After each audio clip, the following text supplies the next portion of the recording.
ਆਪ ਸਭ ਦਾ ਸਵਾਗਤ ਹੈ YouTube ਚੈਨਲ ਸਬਜੈਕਟ ਮਾਸਟਰਸ ਤੇ। ਆਪਾਂ ਇਸ ਚੈਨਲ ਤੇ CDPO child development project officer ਦੀਆਂ ਜਿਹੜੀਆਂ ਵੈਕੈਂਸੀਜ਼ ਆਊਟ ਹੋਈਆਂ ਨੇ ਜੀ, ਉਹਦਾ ਆਪਾਂ ਨੇ ਜਿਹੜਾ ਸਿਲੇਬਸ ਸਟਾਰਟ ਕੀਤਾ ਹੋਇਆ। ਯੂਨਿਟ 1 ਜਿਹੜੀ ਆਪਾਂ ਸਟਾਰਟ ਕੀਤੀ ਹੋਈ ਹੈ। ਇਸ ਤੋਂ ਪਹਿਲਾਂ ਵੀ ਆਪਾਂ 3-4 ਵੀਡੀਓਜ਼ ਜਿਹੜੀਆਂ ਅਪਲੋਡ ਕਰ ਚੁੱਕੇ ਹਾਂ ਯੂਨਿਟ 1 ਦੇ ਰਿਲੇਟਡ, ਠੀਕ ਹੈ। ਤੇ ਉਸ ਤੋਂ ਅੱਗੇ ਦਾ ਜਿਹੜਾ ਸਿਲੇਬਸ ਹੈ ਅੱਜ ਆਪਾਂ ਕੰਟੀਨਿਊ ਕਰਨ ਲੱਗੇ ਹਾਂ। ਜਿਨ੍ਹਾਂ ਨੇ ਉਹ ਵਾਲੀਆਂ ਵੀਡੀਓਜ਼ ਨਹੀਂ ਦੇਖੀਆਂ ਤਾਂ ਪਹਿਲਾਂ ਤੁਸੀਂ ਜ਼ਰੂਰ ਆਪਣਾ ਉਹ ਵਾਲੀਆਂ ਵੀਡੀਓਜ਼ ਦੇਖੋ, ਤਾਂ ਜੋ ਤੁਹਾਨੂੰ ਜਿਹੜਾ ਕਨਸੈਪਟ ਆ ਪੂਰਾ ਕਲੀਅਰ ਹੋ ਸਕੇ, ਠੀਕ ਹੈ, ਕਿ ਆਪਾਂ ਕਾਹਦੇ ਬਾਰੇ ਗੱਲ ਕਰ ਰਹੇ ਹਾਂ, ਯੂਨਿਟ 1 ਦੇ ਵਿੱਚ ਕੀ ਸੀਗਾ, ਠੀਕ ਹੈ। ਉਹ ਸਾਰਾ ਕੁਝ ਜਿਹੜਾ ਤੁਸੀਂ ਪਿਛਲੀਆਂ ਵੀਡੀਓਜ਼ ਦੇ ਵਿੱਚ ਚੈੱਕ ਕਰ ਸਕਦੇ ਹੋ। ਇਸ ਤੋਂ ਪਹਿਲਾਂ ਆਪਾਂ 2 ਜਿਹੜੀਆਂ ਡਿਵੈਲਪਮੈਂਟ ਦੇ ਰਿਲੇਟਡ ਥਿਊਰੀਜ਼ ਨੇ ਉਹ ਡਿਸਕਸ ਕੀਤੀਆਂ ਨੇ। ਜੀਨ ਪਿਆਜ਼ੇ ਦੀ ਥਿਊਰੀ ਕੀਤੀ ਸੀ ਅਤੇ ਉਸ ਤੋਂ ਬਾਅਦ ਬਾਇਗੋਟਸਕੀ ਦੀ ਜਿਹੜੀ ਆਪਾਂ ਨੇ ਥਿਊਰੀ ਕੀਤੀ ਸੀ ਡਿਵੈਲਪਮੈਂਟ ਦੇ ਰਿਲੇਟਡ। ਅਤੇ 3rd ਨੰਬਰ 'ਤੇ ਅੱਜ ਆਪਾਂ ਕੋਹਲਬਰਗਸ ਮੋਰਲ ਡਿਵੈਲਪਮੈਂਟ ਨੈਤਿਕ ਵਿਕਾਸ ਦਾ ਸਿਧਾਂਤ, ਜਿਹੜੀ ਇਹ ਥਿਊਰੀ ਹੈ ਕੋਹਲਬਰਗ ਨੇ ਦਿੱਤੀ ਹੈ, ਠੀਕ ਹੈ। ਕੋਹਲਬਰਗਸ ਮੋਰਲ ਡਿਵੈਲਪਮੈਂਟ ਥਿਊਰੀ ਦਾ ਨਾਮ ਹੈ, ਠੀਕ ਹੈ। ਅਤੇ ਨੈਤਿਕ ਵਿਕਾਸ ਦਾ ਸਿਧਾਂਤ, ਇਹਦੇ ਵਿੱਚ ਆਪਾਂ ਨੈਤਿਕਤਾ ਬਾਰੇ ਗੱਲ ਕਰਾਂਗੇ, ਨੈਤਿਕ ਵਿਕਾਸ ਬਾਰੇ ਗੱਲ ਕਰਾਂਗੇ, ਠੀਕ ਹੈ। ਇਹਦੇ ਵਿੱਚ ਮੈਨੂੰ ਲੱਗਦਾ ਕਿ ਜ਼ਿਆਦਾ ਕੁਝ ਨੋਟ ਕਰਨ ਵਾਲਾ ਨਹੀਂ ਹੈਗਾ, ਮੀਨਸ ਕਿ ਮੈਂ ਕੁਝ ਜ਼ਿਆਦਾ ਇੱਥੇ ਨੋਟ ਨਹੀਂ ਕੀਤਾ ਹੈਗਾ। ਮੈਂ ਤੁਹਾਨੂੰ ਬੋਲ ਕੇ ਦੱਸੂੰਗੀ, ਮਤਲਬ ਜ਼ਿਆਦਾ ਇਹਦੇ 'ਚ ਚੀਜ਼ ਸਮਝਣ ਵਾਲੀ ਹੈ। ਬਾਕੀ ਤੁਸੀਂ ਕਿਵੇਂ ਉਹ ਚੀਜ਼ ਨੂੰ ਸਮਝਦੇ ਹੋ ਅਤੇ ਕਿਵੇਂ ਤੁਸੀਂ ਨੋਟ ਕਰਨਾ ਉਹ ਤੁਸੀਂ ਆਪਣਾ ਦੇਖ ਲਿਓ। ਜਿਵੇਂ ਕਿ ਮੈਂ ਤੁਹਾਨੂੰ ਪੜ੍ਹਾਉਂਗੀ, ਤੁਹਾਨੂੰ ਮੈਂ ਉਹ ਚੀਜ਼ ਸਮਝਾਉਂਗੀ, ਤੁਸੀਂ ਆਪਣੀ ਵਰਡਿੰਗ 'ਚ ਅਗਰ ਪੰਜਾਬੀ 'ਚ ਲਿਖਣਾ ਪੰਜਾਬੀ 'ਚ ਲਿਖ ਸਕਦੇ ਹੋ, ਠੀਕ ਹੈ, ਜਿਹੜੇ ਤੁਸੀਂ ਆਪਣੇ ਨੋਟਸ ਵਗੈਰਾ ਪ੍ਰਿਪੇਅਰ ਕਰਦੇ ਹੋ, ਅਤੇ ਜਾਂ ਫਿਰ ਤੁਸੀਂ ਆਪਣਾ ਇੰਗਲਿਸ਼ 'ਚ ਰਾਈਟ ਕਰ ਸਕਦੇ ਹੋ। ਜਿਹੜੀ ਇਹ ਕੋਹਲਬਰਗਸ ਮੋਰਲ ਡਿਵੈਲਪਮੈਂਟ ਥਿਊਰੀ ਹੈ, ਇਹਦੇ ਵਿੱਚ ਆਪਾਂ ਨੈਤਿਕ ਵਿਕਾਸ ਬਾਰੇ ਗੱਲ ਕਰਾਂਗੇ। ਨੈਤਿਕ ਵਿਕਾਸ ਮੋਰਲ ਡਿਵੈਲਪਮੈਂਟ ਮਤਲਬ ਕਿ ਕੀ ਸਹੀ ਹੈ ਕੀ ਗਲਤ ਹੈ, ਸਰਟੇਨ ਰੂਲਸ, ਠੀਕ ਹੈ, ਵੈਲਿਊਜ਼, ਨੋਰਮਸ, ਇਹ ਸਾਰਾ ਕੁਝ ਜਿਹੜਾ ਆਪਾਂ ਇਹਦੇ 'ਚ ਦੇਖਾਂਗੇ। ਉਹ ਤੋਂ ਬਾਅਦ ਅਸੀਂ ਇੱਥੇ ਇੱਕ ਵਰਡ ਹੈ ਮੋਰੈਲਿਟੀ। ਮੋਰੈਲਿਟੀ ਮਤਲਬ ਨੈਤਿਕਤਾ। ਮੋਰੈਲਿਟੀ ਮੀਨਸ ਨੈਤਿਕਤਾ। ਉਹੀ ਚੀਜ਼ ਆ ਗਈ ਕਿ ਇਹਦੇ ਵਿੱਚ ਕਿ ਕਿਹੜੀ ਚੀਜ਼ ਸਹੀ ਹੈ, ਉਹਦੇ ਪਿੱਛੇ ਕੀ ਰੀਜ਼ਨ ਹੈ, ਕੀ ਗਲਤ ਹੈ, ਠੀਕ ਹੈ। ਕੀ ਸਹੀ ਹੈ, ਨੋਟ ਕਰ ਸਕਦੇ ਹੋ, ਕੀ ਸਹੀ ਹੈ ਕੀ ਗਲਤ ਹੈ, ਕੀ ਰਾਈਟ ਹੈ ਕੀ ਰੋਂਗ ਹੈ, ਠੀਕ ਹੈ। ਇਹ ਸਾਰਾ ਕੁਝ ਜਿਹੜਾ ਆਪਣੇ ਕੋਲ ਮੋਰੈਲਿਟੀ 'ਚ ਆ ਜਾਂਦਾ ਹੈ ਕਿ ਸਰਟੇਨ ਵੈਲਿਊਜ਼ ਹੋ ਗਏ, ਸਰਟੇਨ ਰੂਲਸ ਹੋ ਗਏ, ਉਹ ਸਾਰਾ ਕੁਝ ਆਪਾਂ ਜਿਹੜਾ ਮੋਰੈਲਿਟੀ ਦੇ ਵਿੱਚ ਕਾਊਂਟ ਕਰਦੇ ਹਾਂ। ਅੱਗੇ ਸਾਡੇ ਕੋਲ ਆ ਗਿਆ ਜੀ moral reason, moral reasoning. Moral reasoning ਮਤਲਬ ਨੈਤਿਕ ਤਰਕ। ਨੈਤਿਕ ਤਰਕ, ਠੀਕ ਹੈ। ਇਹਦੇ ਵਿੱਚ ਦੇਖੋ, ਜੇ ਮੈਂ ਤੁਹਾਨੂੰ ਸਿੰਪਲ ਵੇ ਨਾਲ ਸਮਝਾਉਣਾ ਹੋਵੇ, ਮੰਨ ਕੇ ਚੱਲੋ 2 ਰਸਤੇ ਨੇ, ਇਹ ਲੈਫਟ ਨੂੰ ਜਾ ਰਿਹਾ ਹੈ, ਇਹ ਰਾਈਟ ਨੂੰ ਜਾ ਰਹੀ ਹੈ, ਠੀਕ ਹੈ। ਤੁਸੀਂ ਮਤਲਬ ਕਿ ਲੈਫਟ ਜਾਣਾ ਹੈ ਜਾਂ ਰਾਈਟ ਜਾਣਾ ਹੈ, ਰਾਈਟ ਜਾਂ ਲੈਫਟ ਦੇ ਵਿੱਚੋਂ ਤੁਸੀਂ ਇੱਕ ਰਸਤਾ ਚੁਣੋਗੇ, ਠੀਕ ਹੈ। ਮੰਨ ਲਓ ਤੁਸੀਂ ਰਾਈਟ ਚੁਣੋਗੇ ਜਾਂ ਫਿਰ ਲੈਫਟ ਚੁਣੋਗੇ, ਤਾਂ ਕਹਿੰਦੇ ਉਹਦਾ ਕੋਈ ਰੀਜ਼ਨ ਤਾਂ ਹੋਊਗਾ, ਉੱਥੇ ਕੋਈ ਰੀਜ਼ਨ ਤਾਂ ਦਓਗੇ ਤੁਸੀਂ। ਮੰਨ ਲਓ ਤੁਹਾਡੇ ਸਾਹਮਣੇ ਕੋਈ ਤੁਹਾਨੂੰ ਕਹਿ ਰਿਹਾ ਕਿ 2 ਪਾਥ ਨੇ, ਇੱਕ ਲੈਫਟ ਹੈ ਇੱਕ ਰਾਈਟ ਹੈ, ਤੁਸੀਂ ਦੋਨਾਂ ਪਾਥ ਦੇ ਵਿੱਚੋਂ ਇੱਕ ਪਾਥ ਚੂਜ਼ ਕਰਨਾ ਹੈ, ਜਾਂ ਤੁਸੀਂ ਰਾਈਟ ਪਾਥ ਚੂਜ਼ ਕਰੋਗੇ ਜਾਂ ਤੁਸੀਂ ਲੈਫਟ, ਠੀਕ ਹੈ। ਤਾਂ ਉਹਦੇ ਪਿੱਛੇ ਕੋਈ ਰੀਜ਼ਨ ਤਾਂ ਦਵੋਗੇ। ਕਹਿੰਦੇ ਦੇਖੋ, ਜੇ ਹੁਣ ਆਪਾਂ ਗੱਲ ਕਰੀਏ ਜਿਵੇਂ ਮੋਰਲ ਡਿਸੀਜ਼ਨ ਲੈਣਾ, ਤੁਸੀਂ ਨੇ ਡਿਸੀਜ਼ਨ ਲੈਣਾ ਹੈ ਕਿ ਫੈਸਲਾ ਲੈਣਾ ਕਿ ਰਾਈਟ ਚੁਣਨਾ ਹੈ ਕਿ ਲੈਫਟ ਚੁਣਨਾ ਹੈ। ਜਿਹੜਾ ਇਹ ਕੋਹਲਬਰਗ ਸੀਗਾ, ਕੋਹਲਬਰਗ ਨੇ ਕੀ ਕੀਤਾ, ਕਹਿੰਦਾ ਜਿਹੜਾ ਮੋਰਲ ਡਿਸੀਜ਼ਨ ਲੈਣ ਲਈ ਕਹਿੰਦਾ ਅਸੀਂ ਕਿਸੇ ਨਾ ਕਿਸੇ ਤਰਕ ਦੀ ਵਰਤੋਂ ਕਰਾਂਗੇ। ਕੋਹਲਬਰਗ ਦੇ ਅਕੋਰਡਿੰਗ ਕਿ ਕੋਈ ਵੀ ਆਪਾਂ ਨੇ ਅਗਰ ਮੋਰਲ ਡਿਸੀਜ਼ਨ ਲੈਣਾ ਹੈ ਤਾਂ ਉਹਦੇ ਵਾਸਤੇ ਆਪਾਂ ਕਿਸੇ ਨਾ ਕਿਸੇ ਜਿਹੜੀ ਤਰਕ ਦੀ, ਰੀਜ਼ਨ ਦੀ ਵਰਤੋਂ ਕਰਾਂਗੇ, ਠੀਕ ਹੈ। ਜਿਹੜਾ ਇਹ ਕੋਹਲਬਰਗ ਦੀ ਥਿਊਰੀ ਸੀ, ਇਹ ਜੀਨ ਪਿਆਜ਼ੇ ਦੀ ਥਿਊਰੀ ਤੋਂ ਪ੍ਰਭਾਵਿਤ ਸੀ। ਜੀਨ ਪਿਆਜ਼ੇ ਦੀ ਥਿਊਰੀ ਤੋਂ ਪ੍ਰਭਾਵਿਤ ਸੀ ਕੋਹਲਬਰਗ ਦੀ ਥਿਊਰੀ। ਅਤੇ ਉਹਦੇ ਅਕੋਰਡਿੰਗ ਕਿ ਜੇ ਮੋਰਲ ਡਿਸੀਜ਼ਨ ਲੈਣਾ ਹੈ ਤਾਂ ਕਹਿੰਦੇ ਡਿਸੀਜ਼ਨ ਲੈਣ ਵਾਸਤੇ ਕਹਿੰਦੇ ਕਿਸੇ ਨਾ ਕਿਸੇ ਰੀਜ਼ਨ ਦੀ, ਕਿਸੇ ਨਾ ਕਿਸੇ ਜਿਹੜੇ ਤਰਕ ਦੀ ਵਰਤੋਂ ਕਰਾਂਗੇ ਆਪਾਂ, ਜਿਹੜਾ ਆਪਾਂ ਕਹਿ ਸਕਦੇ ਕਿ ਕੋਗਨੀਟਿਵ ਮੈਚਿਓਰਿਟੀ 'ਤੇ ਡਿਪੈਂਡ ਕਰੇਗਾ। ਕੋਗਨੀਟਿਵ ਮੈਚਿਓਰਿਟੀ ਤੇ ਜਿਹੜੀ ਹੈਗੀ ਉਹ ਡਿਪੈਂਡ ਕਰੂ। ਇਹਦੇ ਵਿੱਚੋਂ ਨਹੀਂ ਕੁਐਸਚਨ ਮਤਲਬ ਕਿ ਕੋਈ ਐਵੇਂ ਡਾਇਰੈਕਟ ਪੁੱਟ ਹੋ ਸਕਦਾ। ਅਗਰ ਕਿਸੇ ਵੀ ਤਰੀਕੇ ਦੇ 'ਚ ਕੁਐਸਚਨ ਬਣੂ ਆਪਾਂ MCQ ਕਰਵਾਵਾਂਗੇ ਤੁਹਾਨੂੰ, ਉਹਦੇ ਵਿੱਚ ਤੁਹਾਨੂੰ ਪਤਾ ਲੱਗ ਜੂ। ਬਸ ਇੱਥੇ ਇੱਕ ਚੀਜ਼ ਇਹ ਨੋਟ ਕਰ ਲਿਓ ਕਿ ਜਿਹੜੀ ਮੋਰਲ ਡਿਵੈਲਪਮੈਂਟ ਥਿਊਰੀ ਆ ਕੋਹਲਬਰਗ ਦੀ, ਉਹ ਜੀਨ ਪਿਆਜ਼ੇ ਦੀ ਜਿਹੜੀ ਥਿਊਰੀ ਤੋਂ ਪ੍ਰਭਾਵਿਤ ਹੈ। ਠੀਕ ਹੈ ਜੀ। ਨੈਕਸਟ ਸਾਡੇ ਕੋਲ ਆ ਗਿਆ, ਵੈਰੀ ਇੰਪੋਰਟੈਂਟ ਹੈ, ਮੋਰਲ ਡਿਲੇਮਾ। ਮੋਰਲ ਡਿਲੇਮਾ ਮਤਲਬ ਦੇਖੋ ਇਹਦਾ ਮਤਲਬ ਹੁੰਦਾ ਦੁਵਿਧਾ। ਇੰਨਾ ਕੁ ਵਰਡ ਸਮਝ ਲਓ। ਇਹਦੇ ਵਿੱਚ ਦੇਖੋ ਜੀ, ਹੁਣ ਮੰਨ ਕੇ ਚੱਲੋ ਮੈਂ ਤੁਹਾਨੂੰ ਜੇ ਮਤਲਬ ਕਿ ਮੈਂ ਹਾਲੇ ਜਿਵੇਂ ਕਿ ਇਹਦੇ 'ਚ ਨਾ ਆਪਾਂ ਹਾਈਨਜ਼ ਡਿਲੇਮਾ ਮਤਲਬ ਕਿ ਇੱਕ ਆਪਾਂ ਸਟੋਰੀ ਟਾਈਪ ਚੀਜ਼ 'ਚ ਸੁਣਾਂਗੇ ਜੀ, ਜੋ ਤੁਹਾਨੂੰ ਜਿਹੜਾ ਪੂਰਾ ਕਲੀਅਰ ਹੋ ਜੂ ਇਹ ਚੀਜ਼। ਦੇਖੋ ਇਹਦਾ ਮਤਲਬ ਹੁੰਦਾ ਦੁਵਿਧਾ। ਕਈ ਵਾਰੀ ਕਹਿੰਦੇ ਆਪਣੇ ਸਾਹਮਣੇ ਕੋਈ ਐਵੇਂ ਦੀ ਸਿਚੁਏਸ਼ਨ ਆਉਂਦੀ ਹੈ, ਮੰਨ ਕੇ ਚੱਲੋ ਕਿ ਆਪਾਂ ਦੋ ਸਿਚੁਏਸ਼ਨ ਆ ਗਈਆਂ ਕਿ ਆਪਾਂ ਇਹਨੂੰ ਚੁਣੀਏ ਕਿ ਇਹਨੂੰ ਚੁਣੀਏ। ਆਪਾਂ ਦੁਵਿਧਾ 'ਚ ਪੈ ਗਏ ਕਿ ਆਪਾਂ ਇੱਧਰ ਜਾਈਏ ਕਿ ਇੱਧਰ ਜਾਈਏ। ਠੀਕ ਹੈ, ਆਪਾਂ ਨੂੰ ਕੁਝ ਵੀ ਸਮਝ ਨਹੀਂ ਆ ਰਿਹਾ ਕਿ ਆਪਾਂ ਦੁਵਿਧਾ ਦੇ ਵਿੱਚ ਪੈ ਗਏ।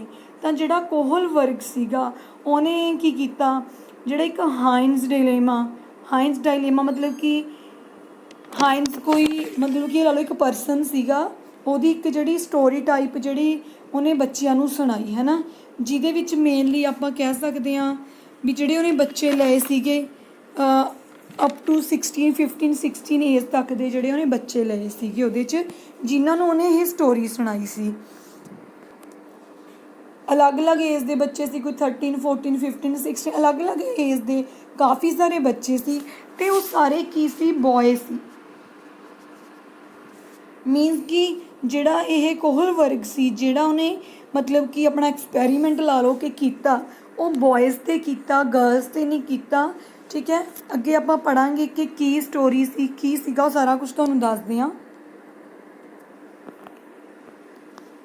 ਆਹ ਦੇਖੋ ਤੁਹਾਨੂੰ ਇੱਥੇ ਸਾਹਮਣੇ ਇੱਕ ਪਿਕਚਰ ਦਿਖ ਰਹੀ ਹੋਊਗੀ, ਹਾਈਨਜ਼ ਡਿਲੇਮਾ ਮਤਲਬ ਇਹਦਾ ਮਤਲਬ ਤਾਂ ਦੁਵਿਧਾ ਹੋ ਗਿਆ, ਸਮਝ ਲੱਗ ਗਈ ਤੁਹਾਨੂੰ ਹੈ ਨਾ। ਦੇਖੋ ਇੱਕ ਨਾ ਹਾਈਨਜ਼ ਮਤਲਬ ਕਿ ਨਾਮ ਦਾ ਪਰਸਨ ਸੀ, ਜਿਹੜਾ ਹਾਈਨਜ਼ ਨਾਮ ਦਾ ਪਰਸਨ ਸੀ ਉਹਦੀ ਜਿਹੜੀ ਇੱਕ ਵਾਈਫ ਸੀ, ਉਹਨੂੰ ਮਤਲਬ ਕਿ ਬਿਮਾਰੀ ਸੀਗੀ, ਉਹ ਬਿਮਾਰ ਸੀ। ਮੀਨਸ ਉਹਨੂੰ ਐਵੇਂ ਦੀ ਬਿਮਾਰੀ ਸੀ ਵੀ ਅਗਰ ਉਹਨੂੰ ਜਿਹੜੀ ਪ੍ਰੋਪਰ ਸਹੀ ਮੈਡੀਸਿਨ ਜਿਹੜੀ ਹੈਗੀ ਹੈ ਵੀ ਉਹ ਨਹੀਂ ਮਿਲੂਗੀ ਤਾਂ ਉਹਦੀ ਮਤਲਬ ਕਿ ਡੈਥ ਹੋ ਸਕਦੀ ਹੈ। ਜੇ ਸਿਰਫ ਇੱਕ ਦਵਾਈ ਸੀ, ਆਹ ਦੇਖੋ ਇੱਧਰ ਉਹ ਮਤਲਬ ਕਿ ਜਿਹੜੀ ਹਾਈਨਜ਼ ਹੈ ਉਹਦੀ ਜਿਹੜੀ ਵਾਈਫ ਹੈ ਇੱਧਰ ਬੈੱਡ 'ਤੇ ਲੇਟੀ ਹੋਈ ਹੈ, ਬਿਮਾਰ ਹੈ ਉਹ, ਮੌਤ ਉਹਦੇ ਇੰਨੇ ਕਰੀਬ ਹੈ, ਉਹਨੂੰ ਲੈਣ ਆਈ ਹੈ ਉਹਦੀ ਮੌਤ। ਠੀਕ ਹੈ, ਤਾਂ ਕਹਿੰਦੇ ਜਿਹੜਾ ਹੁਣ ਇੱਕ ਦਵਾਈ ਹੈ ਜਿਹੜੀ ਉਹਦੀ ਜਾਨ ਬਚਾ ਸਕਦੀ ਹੈ, ਬਟ ਕਹਿੰਦੇ ਜਿਹੜੀ ਉਹ ਦਵਾਈ ਹੈ ਇੱਕ ਕੈਮਿਸਟ ਕੋਲ ਹੈ। ਕਿਹੜੇ ਕੈਮਿਸਟ ਕੋਲ ਹੈ? ਜਿਹਨੇ ਇਹ ਦਵਾਈ ਬਣਾਈ ਹੈ, ਸਿਰਫ ਉਹੀ ਕੈਮਿਸਟ ਕੋਲ ਇਹ ਦਵਾਈ ਹੈ। ਪਰ ਜਦੋਂ ਜਿਹੜਾ ਹਾਈਨਜ਼ ਹੈ ਉਹ ਉਹਦੇ ਕੋਲ ਦਵਾਈ ਲੈਣ ਜਾਂਦਾ ਤਾਂ ਉਹਨੂੰ ਮਤਲਬ ਕਿ ਬਹੁਤ ਜ਼ਿਆਦਾ ਜਿਹੜੇ ਪੈਸੇ ਦੱਸਦਾ ਕਿ ਵੀ ਮੈਂ ਇੰਨੇ ਰੁਪਈਆਂ 'ਚ ਇਹ ਦਵਾਈ ਵੇਚੂ। ਤਾਂ ਜਿਹੜਾ ਹਾਈਨਜ਼ ਹੈ ਮੀਨਸ ਹੈਲਪ ਵੀ ਲੈਂਦਾ। ਠੀਕ ਹੈ, ਪੈਸਿਆਂ ਦੇ ਰਿਲੇਟਡ ਆਪਣੇ ਮਤਲਬ ਕਿ ਰਿਲੇਟਿਵ ਤੋਂ ਲਾ ਲਓ, ਫਰੈਂਡਸ ਤੋਂ ਲਾ ਲਓ। ਪਰ ਜਿਹੜਾ ਉਹ ਕੈਮਿਸਟ ਹੈ ਉਹ ਕਹਿੰਦਾ ਕਿ ਮੈਂ 100 ਗੁਣਾ ਜਿਹੜੇ ਪੈਸੇ ਜ਼ਿਆਦਾ ਲਊਂਗਾ, ਜਿੰਨਾ ਇਹਦਾ ਰੇਟ ਪ੍ਰਾਈਸ ਬਣਦਾ, ਕਿਉਂਕਿ ਇਹ ਦਵਾਈ ਮੈਂ ਬਣਾਈ ਹੈ ਤਾਂ ਮੇਰੇ ਕੋਲ ਹੀ ਹੈ ਇਹ ਦਵਾਈ। ਮੀਨਸ ਕਿ ਜਿਹੜਾ ਉਹ ਕੈਮਿਸਟ ਹੈ ਉਹਨੂੰ ਕੋਈ ਫਰਕ ਨਹੀਂ ਪੈਂਦਾ ਕਿ ਉਹਦੀ ਵਾਈਫ ਦੀ ਜਾਨ ਬਚ ਰਹੀ ਹੈ ਜਾਂ ਉਹਦੀ ਵਾਈਫ ਦੀ ਜਿਹੜੀ ਡੈਥ ਹੋ ਰਹੀ ਹੈ। ਠੀਕ ਹੈ, ਤਾਂ ਹੁਣ ਇੱਥੇ ਗੱਲ ਆ ਗਈ ਦੁਵਿਧਾ ਦੀ। ਦੁਵਿਧਾ ਮਤਲਬ ਕਿ ਹੁਣ ਦੇਖੋ ਜਿਹੜਾ ਹਾਈਨਜ਼ ਹੈ ਉਹਨੂੰ ਆਪਣੀ ਵਾਈਫ ਦੀ ਜਿਹੜੀ ਜਾਨ ਤਾਂ ਉਹਨੇ ਬਚਾਉਣੀ ਹੈ। ਮੀਨਸ ਦੋ ਆਪਾਂ ਇੱਥੇ ਜੇ ਗੱਲ ਕਰੀਏ ਤਾਂ ਦੋ ਸਿਚੁਏਸ਼ਨ ਉਹਦੇ ਸਾਹਮਣੇ ਆ ਗਈਆਂ, ਜਾਂ ਤਾਂ ਉਹ ਚੋਰੀ ਕਰ ਸਕਦਾ, ਦਵਾਈ ਨੂੰ ਚੋਰੀ ਕਰ ਸਕਦਾ ਦਵਾਈ ਦੀ, ਜਾਂ ਫਿਰ ਉਹ ਆਪਣੀ ਵਾਈਫ ਨੂੰ ਜਿਹੜਾ ਮਰਦੇ ਹੋਏ ਦੇਖ ਸਕਦਾ, ਮੀਨਸ ਮਰਨ ਦੇ ਸਕਦਾ। ਤਾਂ ਦੋ ਸਿਚੁਏਸ਼ਨਸ ਨੇ ਉਹਦੇ ਕੋਲ। ਠੀਕ ਹੈ, ਇਹ ਜਿਹੜੀ ਸਟੋਰੀ ਸੀਗੀ, ਇਹ ਜਿਹੜੀ ਹਾਈਨਜ਼ ਦੀ ਸਟੋਰੀ ਸੀ, ਕੋਹਲਬਰਗ ਨੇ ਜਿਹੜੇ 13, 14, 15, 16 ਅਲੱਗ-ਅਲੱਗ ਏਜ ਦੇ ਜਿਹੜੇ ਬॉयਜ਼ ਸੀ ਉਹਨਾਂ ਨੂੰ ਸੁਣਾਈ ਅਤੇ ਉਹਨਾਂ ਬੱਚਿਆਂ ਨੂੰ ਜਿਹੜਾ ਉਹਨੇ ਕਿਹਾ ਡਿਸੀਜ਼ਨ ਲੈਣ ਲਈ ਕਿਹਾ। मतलब कि ਉਹਨਾਂ ਨੂੰ ਕਿਹਾ ਵੀ ਤੁਸੀਂ ਜਿਹੜਾ ਡਿਸੀਜ਼ਨ ਲਓ, ਮੀਨਸ ਕਿ ਡਿਸੀਜ਼ਨ ਲੈਣ ਲਈ ਅਲੱਗ-ਅਲੱਗ ਤਰਕ ਦੇਣ ਨੂੰ ਕਿਹਾ ਉਹਨਾਂ ਨੂੰ, ਬੱਚਿਆਂ ਨੂੰ। ਕਿਉਂਕਿ ਜਿਹੜਾ ਕੋਹਲ ਵਰਗ ਸੀ ਉਹ ਡਿਸੀਜ਼ਨ ਦੇ ਨਾਲੋਂ ਜਿਹੜਾ ਰੀਜ਼ਨਿੰਗ ਸੀ ਉਹਨੂੰ ਜ਼ਿਆਦਾ ਇੰਪੋਰਟੈਂਟ ਮੰਨਦਾ ਸੀ ਕਿ ਕੀ ਕਾਰਨ ਸੀ, ਕੀ ਰੀਜ਼ਨ ਹੋਊਗਾ। ਮਤਲਬ ਕਿ ਉਹ ਜਿਹੜਾ ਸਾਰੇ ਬੱਚਿਆਂ ਨੂੰ ਉਹਨੇ ਜਿਹੜੀ ਸਟੋਰੀ ਸੁਣਾਈ, ਉਹਨਾਂ ਨੂੰ ਕਹਿੰਦਾ ਕਿ ਡਿਸੀਜ਼ਨ ਲੈਣ ਲਈ ਅਲੱਗ-ਅਲੱਗ ਤਰਕ ਉਹਨਾਂ ਨੂੰ ਕਹੂਗਾ ਵੀ ਦਿਓ। ਤਾਂ ਹਰੇਕ ਬੱਚੇ ਆਪਣੀ ਏਜ ਦੇ ਅਕੋਰਡਿੰਗ ਹੀ ਤਰਕ ਲਗਾਉਣਗੇ, ਠੀਕ ਹੈ। ਆਪਣੀ ਆਪਣੀ ਏਜ ਦੇ ਅਕੋਰਡਿੰਗ ਜਿਹੜੇ ਬੱਚੇ ਨੇ ਉਹ ਤਰਕ ਲਗਾਉਣਗੇ। ਹੁਣ ਇਹ ਤਾਂ ਹੈ ਨਹੀਂ ਵੀ ਅਗਰ 16 ਸਾਲ ਦਾ ਬੱਚਾ ਹੈ ਤਾਂ ਇਸ ਸਿਚੁਏਸ਼ਨ ਦੇ ਵਿੱਚ ਉਹ ਵੀ ਉਹੀ ਤਰਕ ਲਗਾਊਗਾ। ਕਈ ਬੱਚੇ ਐਵੇਂ ਦੇ ਵੀ ਹੋ ਸਕਦੇ ਨੇ ਜਿਹੜੇ ਕਹਿਣ ਕਿ ਚੋਰੀ ਕਰਨਾ ਗਲਤ ਹੈ। ਮੀਨਸ ਕੋਹਲ ਵਰਗ ਆਸਕਡ ਆ ਸੀਰੀਜ਼ ਆਫ ਕੁਐਸਚਨਸ। ਮੈਂ ਤੇ ਕੁਐਸਚਨ ਨੋਟ ਨਹੀਂ ਕੀਤੇ, ਆਪਾਂ ਨੂੰ ਕੁਐਸਚਨ ਜਿਹੜੇ ਲਰਨ ਕਰਨ ਦੀ ਜ਼ਰੂਰਤ ਨਹੀਂ ਹੈਗੀ, ਜਸਟ ਤੁਸੀਂ ਸਮਝ ਲਓ ਕਿ ਜਿਹੜਾ ਕੋਹਲ ਵਰਗ ਸੀ ਉਹਨੇ ਬਹੁਤ ਸਾਰੇ ਕੁਐਸਚਨ ਜਿਹੜੇ ਬੱਚਿਆਂ ਦੇ ਸਾਹਮਣੇ ਰੱਖੇ ਅਤੇ ਉਹਨਾਂ ਤੋਂ ਜਿਹੜਾ ਉਹਨਾਂ ਸਾਰੇ ਕੁਐਸਚਨਸ ਦਾ ਮੀਨਸ ਆਨਸਰ ਪੁੱਛਿਆ, ਠੀਕ ਹੈ। ਅਤੇ ਮਤਲਬ ਕਿ ਕੀ ਰੀਜ਼ਨ ਹੋਊਗਾ, ਕੀ ਤਰਕ ਉਹ ਦੇਣਗੇ ਕਿ ਇਹ ਪਾਥ ਉਹ ਚੂਜ਼ ਕਰੂਗਾ, ਇਹ ਪੁੱਛਿਆ। ਜਿਵੇਂ ਕਿ ਉਹਦੇ ਕੁਐਸਚਨ ਦੇ ਵਿੱਚ ਮੇਨਲੀ ਜਿਹੜੀ ਚੀਜ਼ ਦੇਖਣ ਨੂੰ ਮਿਲੀ ਸੀ, ਕਈ ਬੱਚੇ ਦੇਖੋ ਨਾ ਜਿਹੜੇ ਆਨਸਰ ਸੀ ਬੱਚਿਆਂ ਦੇ, ਉਹਦੇ ਵਿੱਚ ਜਿਵੇਂ ਕਈਆਂ ਦਾ ਆਨਸਰ ਤਾਂ ਇਹ ਹੋ ਸਕਦਾ ਕਿ ਉਹ ਚੋਰੀ ਕਰੇ, ਠੀਕ ਹੈ। ਚੋਰੀ ਕਰਨ ਤੋਂ ਬਾਅਦ ਆਪਣੇ ਆਪ ਨੂੰ ਸਰੈਂਡਰ ਕਰ ਦੇਵੇ, ਮੀਨਸ ਪੁਲਿਸ ਸਟੇਸ਼ਨ ਜਾ ਕੇ ਕਵੇ ਕਿ ਮੈਂ ਚੋਰੀ ਕੀਤੀ ਹੈ। ਫਸਟ ਪੁਆਇੰਟ, ਕੁਛ ਕੁ ਬੱਚੇ ਐਵੇਂ ਦਾ ਡਿਸੀਜ਼ਨ ਵੀ ਲੈ ਸਕਦੇ ਨੇ, ਠੀਕ ਹੈ।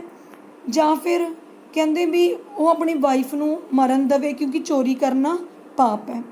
ਕੁਛ ਕੁ ਬੱਚਿਆਂ ਦਾ ਇਹ ਮੰਨਣਾ ਸੀ, ਕੁਛ ਕੁ ਦਾ ਮਤਲਬ ਕਿ ਇਹ ਸੀਗਾ ਕਿ ਉਹ ਚੋਰੀ ਵੀ ਕਰ ਲਵੇ ਅਤੇ ਸਰੈਂਡਰ ਕਰਨ ਦੀ ਤਾਂ ਉਹਨੂੰ ਕੋਈ ਜ਼ਰੂਰਤ ਨਹੀਂ ਹੈਗੀ। ਕਿਉਂਕਿ ਮਤਲਬ ਕਿ ਦੇਖੋ ਹੁਣ ਤੁਸੀਂ ਆਪਣੇ ਆਲੇ ਦੁਆਲੇ ਵੀ ਕਈ ਵਾਰੀ ਦੇਖਿਆ ਹੋਣਾ, ਕਈ ਲੋਕ ਝੂਠ ਬੋਲਦੇ ਨੇ, ਕਈ ਲੋਕ ਬਹੁਤ ਝੂਠ ਬੋਲਦੇ ਨੇ, ਬਿਨਾਂ ਗੱਲ ਤੋਂ ਝੂਠ ਬੋਲਦੇ ਨੇ, ਤਾਂ ਆਪਾਂ ਨੂੰ ਕਿੰਨਾ ਬੁਰਾ ਲੱਗਦਾ ਹੈ ਨਾ। ਪਰ ਜੇ ਆਪਾਂ ਦੇਖੀਏ ਕਈ ਵਾਰੀ ਐਵੇਂ ਦੀ ਸਿਚੁਏਸ਼ਨ ਹੁੰਦੀ ਹੈ, ਐਵੇਂ ਦੀ ਮਤਲਬ ਕਿ ਸਿਚੁਏਸ਼ਨ ਆ ਜਾਂਦੀ ਹੈ ਵੀ ਅਗਰ ਆਪਾਂ ਉੱਥੇ ਝੂਠ ਬੋਲ ਦਾਂਗੇ ਥੋੜ੍ਹਾ ਮੋਟਾ ਤਾਂ ਜਿਹੜਾ ਮਤਲਬ ਕਿ ਸਭ ਕੁਛ ਸਹੀ ਹੋ ਜਾਊਗਾ। ਅਗਰ ਕੋਈ ਹਾਲਾਤ ਵਿਗੜਨ ਵਾਲਾ ਹੈ, ਕੋਈ ਘਰ ਦੇ ਵਿੱਚ ਲੜਾਈ ਪੈਣ ਵਾਲੀ, ਅਗਰ ਮਾੜਾ ਮੋਟਾ ਆਪਾਂ ਉੱਥੇ ਝੂਠ ਬੋਲਦੇ ਹਾਂ ਕਿਸੇ ਵਧੀਆ ਕੰਮ ਦੇ ਲਈ, ਕਈ ਲੋਕ ਮੰਨਦੇ ਨੇ ਤਾਂ ਕਿ ਉੱਥੇ ਫਿਰ ਝੂਠ ਬੋਲਣਾ ਉਹ ਕਹਿੰਦੇ ਨੇ ਕਿ ਪਾਪ ਨਹੀਂ। ਮੀਨਸ ਉਸੇ ਤਰ੍ਹਾਂ ਕਈ ਬੱਚੇ ਜਿਹੜੇ ਮੰਨਦੇ ਨੇ ਕਿ ਅਗਰ ਉਹ ਚੋਰੀ ਕਰਦਾ ਤਾਂ ਉਹਨੇ ਚੋਰੀ ਕਾਹਦੇ ਵਾਸਤੇ ਕਰੀ ਹੈ, ਆਪਣੀ ਵਾਈਫ ਦੀ ਜਾਨ ਬਚਾਉਣ ਲਈ ਕਰੀ ਹੈ। ਕਿਉਂਕਿ ਇੱਕ ਪਾਸੇ ਜਿਹੜਾ ਉਹ ਕੈਮਿਸਟ ਸੀਗਾ ਉਹ ਵੀ ਤਾਂ 100 ਗੁਣਾ ਪੈਸੇ ਮੰਗ ਰਿਹਾ ਸੀ। 100 ਗੁਣਾ ਪੈਸਾ ਮੰਗਣਾ ਕਿਹੜਾ ਕੋਈ ਸਹੀ ਗੱਲ ਹੈ, ਕੈਮਿਸਟ ਵੀ ਤਾਂ ਗਲਤ ਕਰ ਰਿਹਾ। ਮੀਨਸ ਕਿ ਉਹਨੂੰ ਕੋਈ ਸਰੈਂਡਰ ਮਤਲਬ ਹੋਣ ਦੀ ਜ਼ਰੂਰਤ ਨਹੀਂ, ਕੋਈ ਪੁਲਿਸ ਸਟੇਸ਼ਨ ਜਾ ਕੇ ਉਹਨੂੰ ਇਹ ਕਹਿਣ ਦੀ ਜ਼ਰੂਰਤ ਨਹੀਂ ਕਿ ਮੈਂ ਚੋਰੀ ਕੀਤੀ ਹੈ ਮੈਨੂੰ ਫੜ ਲਓ, ਕਿ ਕੋਈ ਫਰਕ ਨਹੀਂ ਪੈਂਦਾ ਇਸ ਚੀਜ਼ ਨਾਲ।